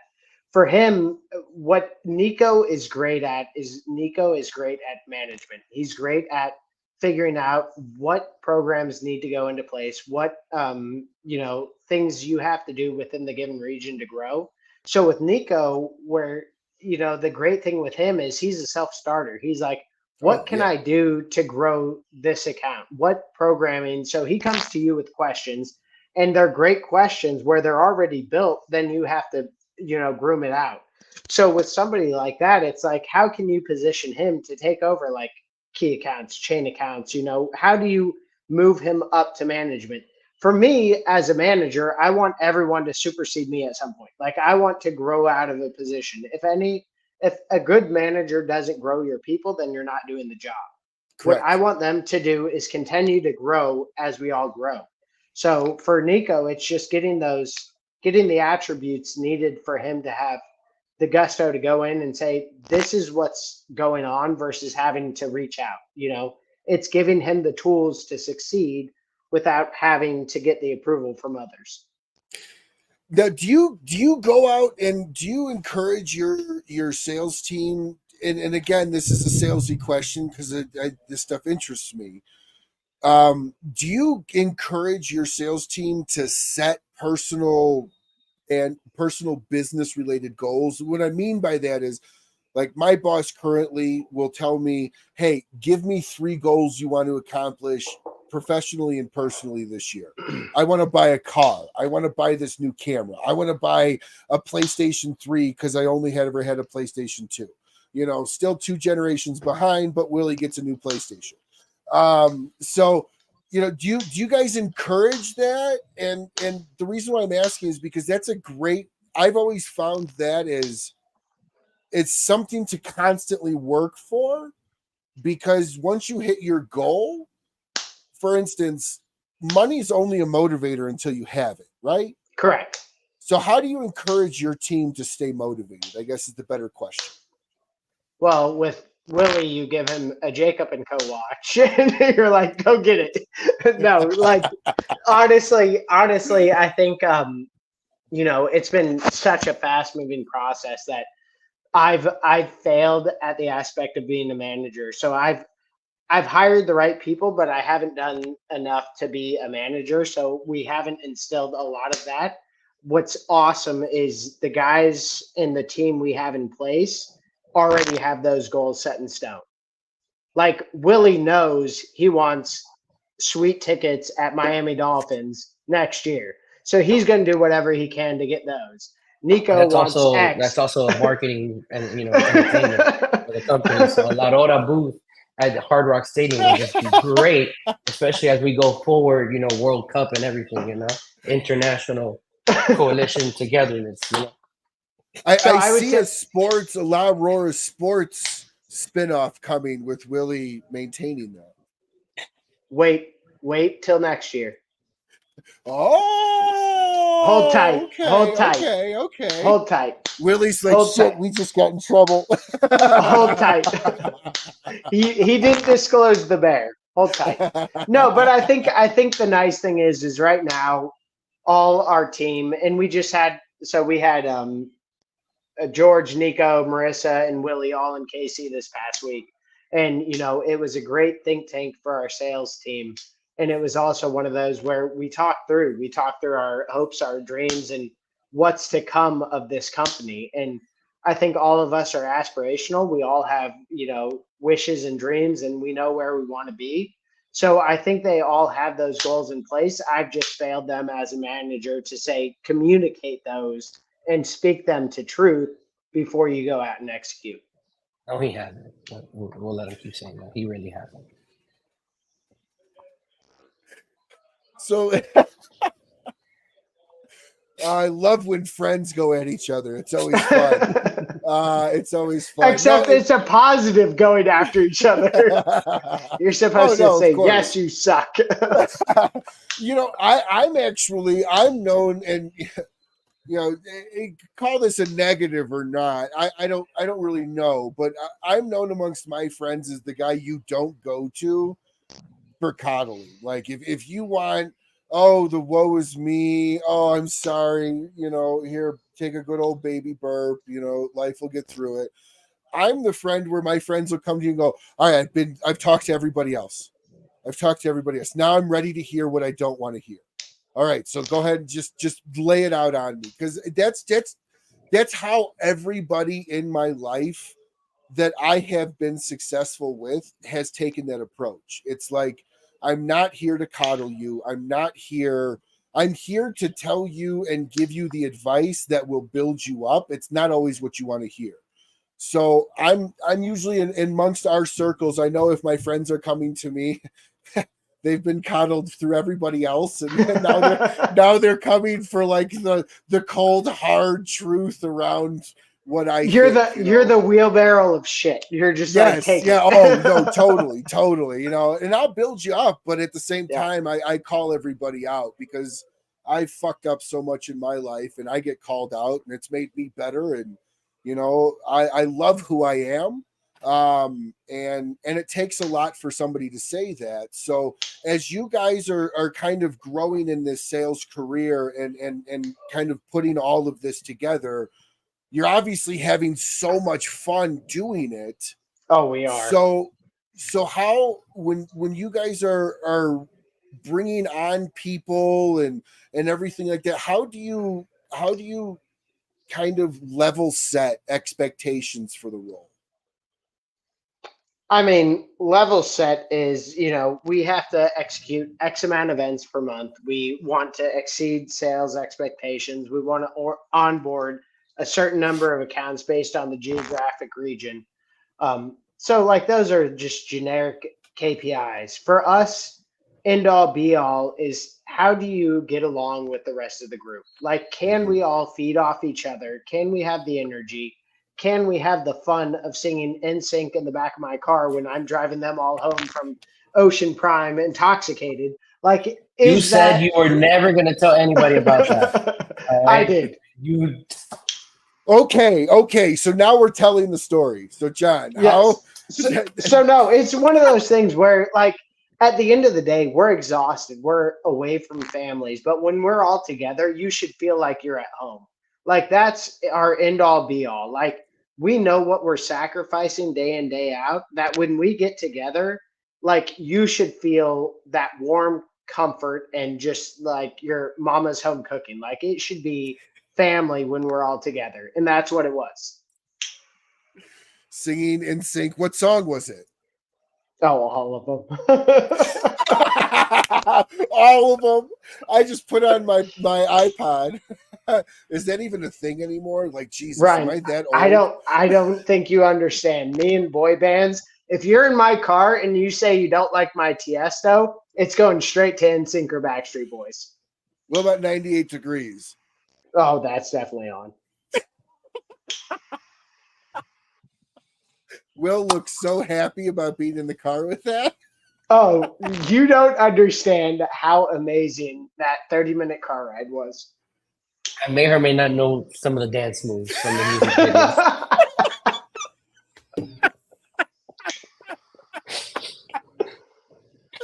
videos. Is Hanson in the background? Umbop? Is that going on too? What about LMFAO Summer Girls? Like, why not? Oh my God, that brings me back to my. That brings me to my American Eagle puka shell days. Oh, you better believe it. When I had hair and it looked You good. better believe it. Yep. I always look back at myself and I go, man, I would have hated myself in high school. I was such a douche back then. Yes. I had hair back then and I hated myself. Yes. No, we the nice thing is, we had very in-depth conversations. We had wonderful meetings. But at the end of the day, we all lean on each other to continue moving forward with this goal. Like, big aspirations, big goals, but we know we have each other to call on, to lean on. And so moving forward, it's almost like we know how to read each other too. Because like there'll be days where we each call each other. And like we all know that, oh, they're calling me. That means they're going through, they're having one of their days. And we just know how to just pick each other up. We're not going to go down that road. And that's so important for a sales team to be tight like that. And through all of these questions, what I've been doing is shaping the fact how much La Aurora is family based. And every single answer that both of you have given has been around the thread of we are a family, all of us. The 5 generations at La Aurora and La Aurora USA, all of us hired in, we're all family. And that really sells a brand. That makes that brand feel comfortable to take a chance if I've never had it. You guys have been around for 120 years. I saw Will and John. They pick on each other. They're like brothers, you know. They're singing Bop in the back of his car with the sunroof up. Will's got puka shells on with Summer in the City. Like they're going. He did have those on. Yep. Well, I guess nothing stays private anymore, and there goes that part of the family. Jeez. So the pictures from that event are actually coming up at the end of the show. No, no, we don't release those videos. But in all seriousness, it's so awesome to hear you guys are talking as a legit family. Nobody is saying I'm over this, I do that. It's we're all of us, you know, the group, the family. It's all in it together, and that's really what builds a brand, is that everybody has to buy into it. And that's what we have actually found out very, very strongly tonight, is that everybody in La Aurora USA buys into the brand, the life, the family essence of it, the quality of it. And that's really, really what makes a brand sell. Because if you don't believe in it, how can anybody else believe in you if you don't believe in it? You know? Absolutely. So I appreciate all the honesty and the rabbit hole questions that I do like to kind of go down. Hey, we love them. It was been fun.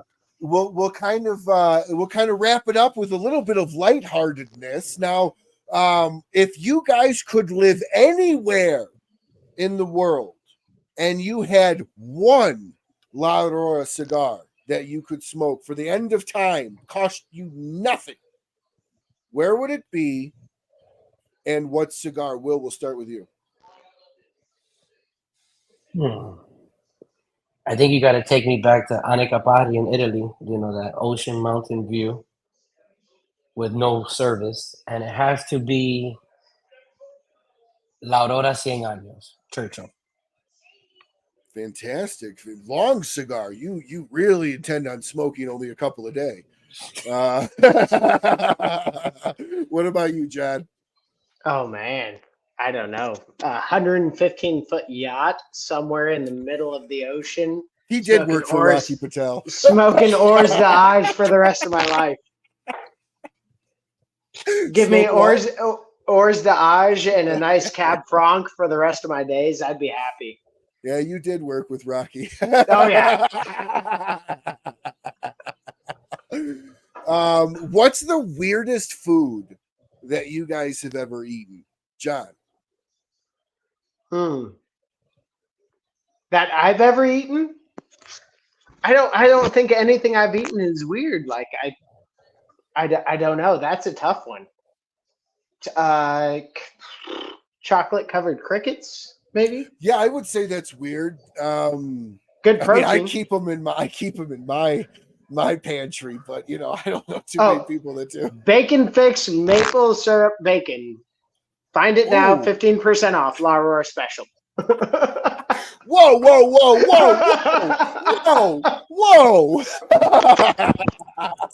Willie's buying it right now. I haven't given that promo. No, I don't know. I mean, it's got to be some sort of bug. Like I don't. My father had the weirdest one. He was at a meeting in China, and he sat around a table with an open circle in the middle, and they popped a monkey in the middle, and they ate the brains. That was a weird one. I've never had that experience. Style. Oh yeah, I've never had that experience. No, I don't know that I'd want to. Will, what about you? It was a chocolate covered, almost marshmallowy grasshopper kind of thing. See, so much protein and flavor. Hey, they're trying to get us to eat bugs now. I personally would stick with a steak, but I don't know. I've seen some bugs that look like they chew like steak. I don't know. We had a barbecue in Kansas City Monday night, Q39, and I haven't slept for 2 days because I ate so much, and I've just been miserable. So I'm like, grasshoppers might be lighter on the stomach.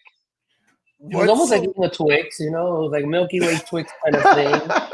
You know, I guess never eat a Twix again. Oh, the crunchy thorax, I guess, was like the, you know, I don't know. You know, I was 7 years old. Hey, I think you've ruined Twix for me. Thank you. At least I did something constructive today. We accomplished something in this call. If you could switch your life with one celebrity, my guess is it's Justin Timberlake for John. Nope. If you could switch your life with one celebrity, who would it be? Will, we'll start with you. Ooh. Diddy. Really? Okay. Just a mogul. Somebody that has his hands on everything, rather. Music, fashion.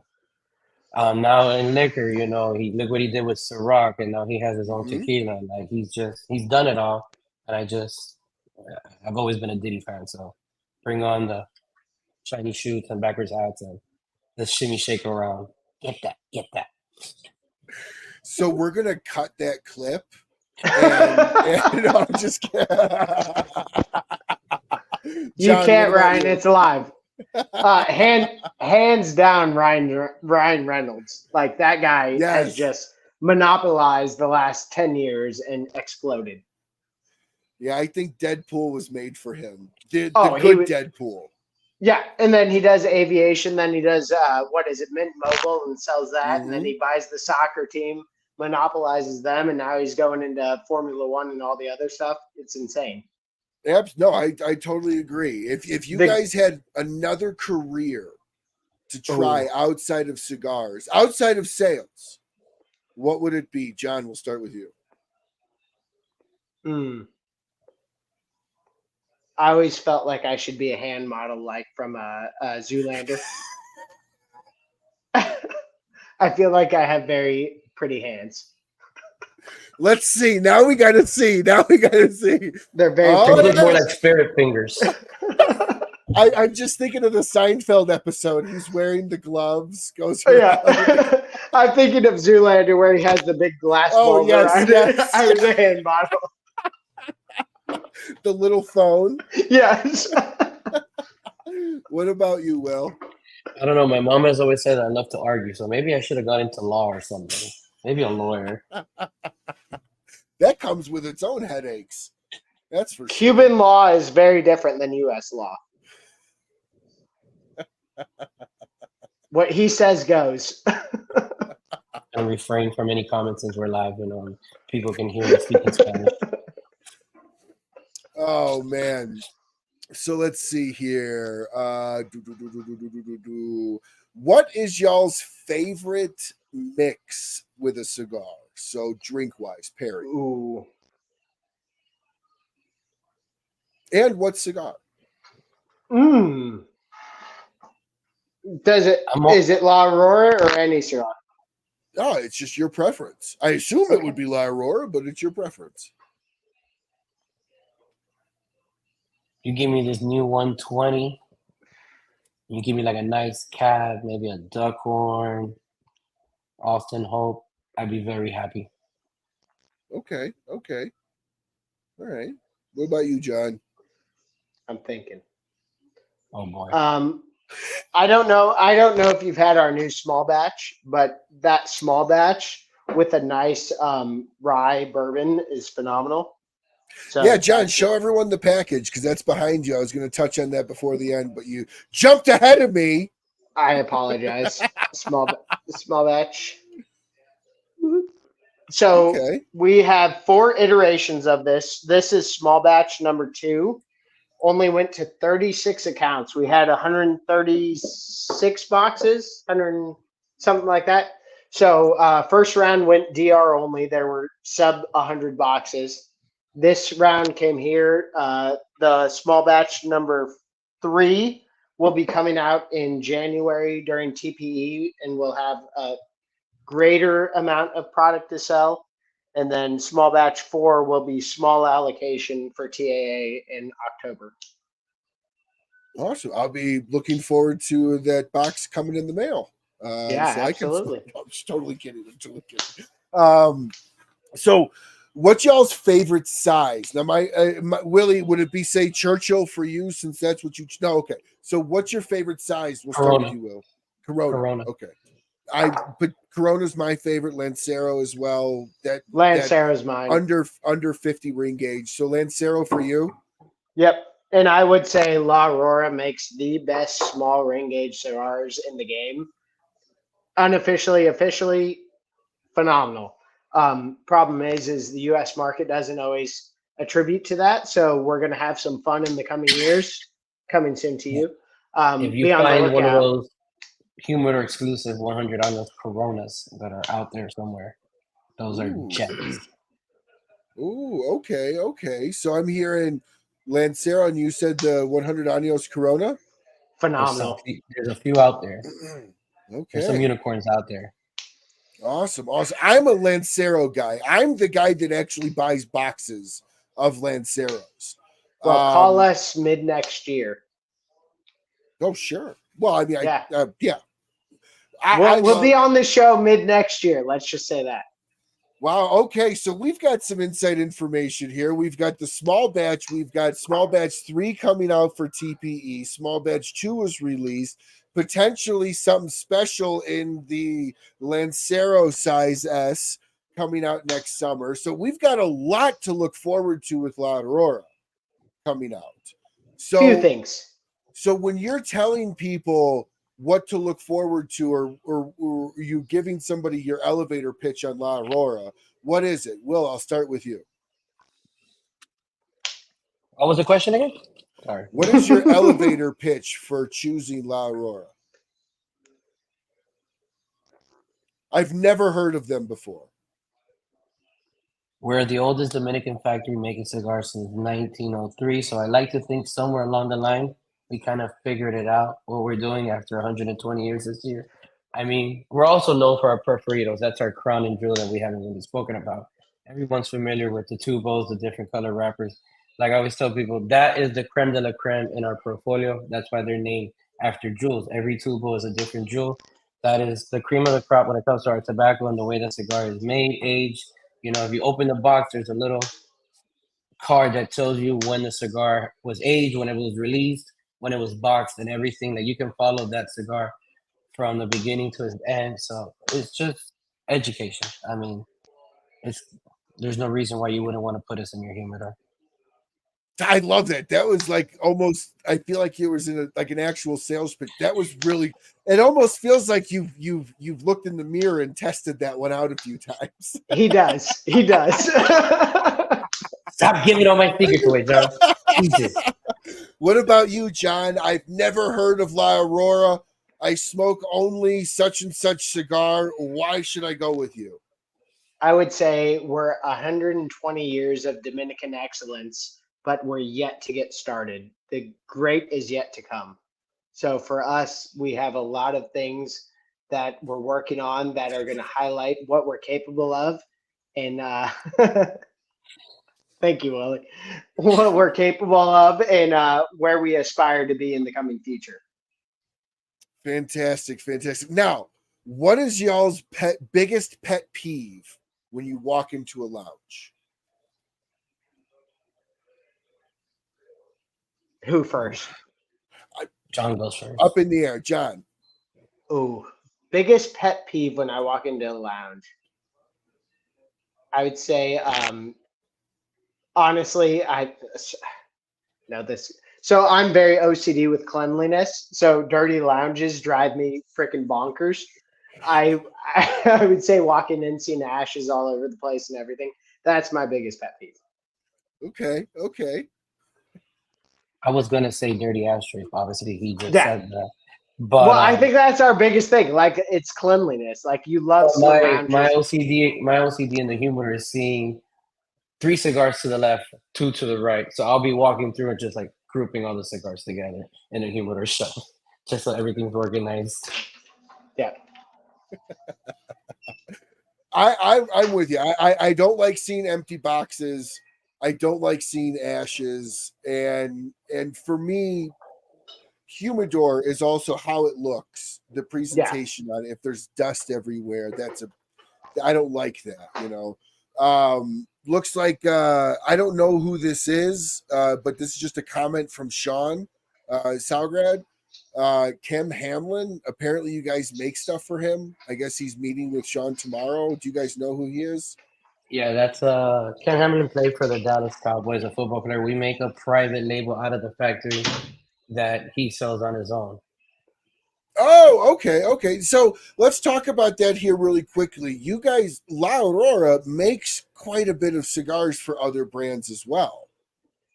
So how much of that is, do you guys have anything to do with any of that at all? Like, are you guys doing distribution as well for some of these brands?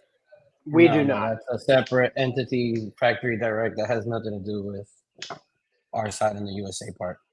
Oh man, I'm sure you guys are happy as shit about that, because that's a whole new beast to add into the market, right? No, but Ken is an amazing soul, and you know, you have the ultimate industry gentleman watching also, Gabby Caffey. I mean, it's great to have those guys be a part of our extended family, but you know, that's another headache for us that we don't need right now. Fair enough. You're only distributing for La Aurora. You guys are getting your feet underneath you guys for La Aurora. Maybe that's down the road. Maybe it's not. It doesn't matter. Right now, you guys are focusing on you guys and you guys alone. And that's going to build a lot of that brand recognition, that brand love, that brand ownership. So as we close here, what is y'all's favorite cut of a cigar? And what is your favorite wrapper? Now, you can give favorite musician and cigar wrapper, or just cigar wrapper, up to you guys. Mine, so musician and rapper, Eminem. Yeah, I was going to say I'm Eminem. And it's not just because I'm white. I mean, Eminem really is the GOAT when it comes to lyricists. But what's y'all's favorite cut of a cigar, Will? So rapper, we'll go with Tupac. Okay. Cut would be, I like a good punch, you know. And then favorite cigar wrapper. I'm a broadleaf whore. I say it on my Instagram postings all the time. Anything broadleaf for me, I'm in heaven. So fantastic. No, I love broadleaf as well. Smoke slow, nice, strong, heavy pepper. I love that. John, what about you? Well, I got to go with locals. So Tech 9, give the local shout out there. Cut. I actually pick my caps, so I don't use a cutter. I pick my caps. Okay. And then wrapper, I love Cameroon, but Habano is probably what I smoke the most of. Okay.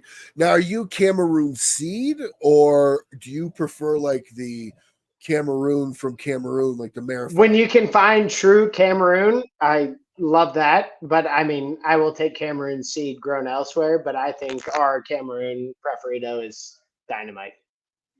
Awesome. Well, thank you both so much for coming on. Now, I'm going to ask you guys to do something a little different. You're both going to send each other out of the show, and then we'll end it. So, John, you send Will out of the show with whatever you want to say, good, bad, or indifferent. And then, Will, you do it to him. I'll say my thanks, and we'll end the show. So, John, you first. Ladies and gentlemen, if you're in need of a DJ, if you're in need of the animal of the party, please reach out to DJ Willie Will. He is available Monday through Friday, 6 p.m. to 2 a.m. every night. Touche. Go ahead, Will. If you need anybody to mow your lawn, John. He has all new equipment standing by for all your lawn care needs. He just got his new little John Deere. It comes with a cup holder for his beer and everything, ready to go. High and tight. That's how I keep the lawns. High and tight. Oh man, I don't know that you have a choice on high and tight anymore, bud. Like me, I think it just is that way. This is true. This is true, Ryan. Ryan, thank you for your time. Ryan, thank thank you so much for everything today. Oh, It's been thank you fun. guys. Thank you guys. Stick around for a quick sec. Thank you so much to everybody watching the show and another live episode here at the Smoking Studios of the Rocky Mountain Cigar Show. Big shout out to La Aurora, which was our brand sponsor of the night tonight. Thank you so much for all your support, for coming on, for this amazing cigar. If you've not had the 120 yet, what the hell are you waiting for? Get the hell off your ass. Go to a lounge, buy one, go to the store locator on their website, search for La Aurora, find the store closest to you, and go and pick up the 120. It is absolutely immaculate. Big shout out to BAMF Cigars, ROCF Cigars, Kristoff Cigars, Berger Cigars, Sagrado Cigars, New Air, Humidors, Micallef Cigars, Big Sky, Cornell Pipe Tobacco, Dunbarton Tobacco and Trust, and as always, my favorite man in the industry, the big guy, Abe DeBabna on smokein.com, which they have the entire lineup of La Aurora, and they're soon going to be getting the 120. So keep your eye out on smokein.com if that's where you shop for the 120. If not, there's plethora of other places you guys can go to. So thank you all so much for catching another live episode this Thursday. Until we see you all again, smoke what you like, smoke as often as you can, and have a great rest of your week. Bye, everyone.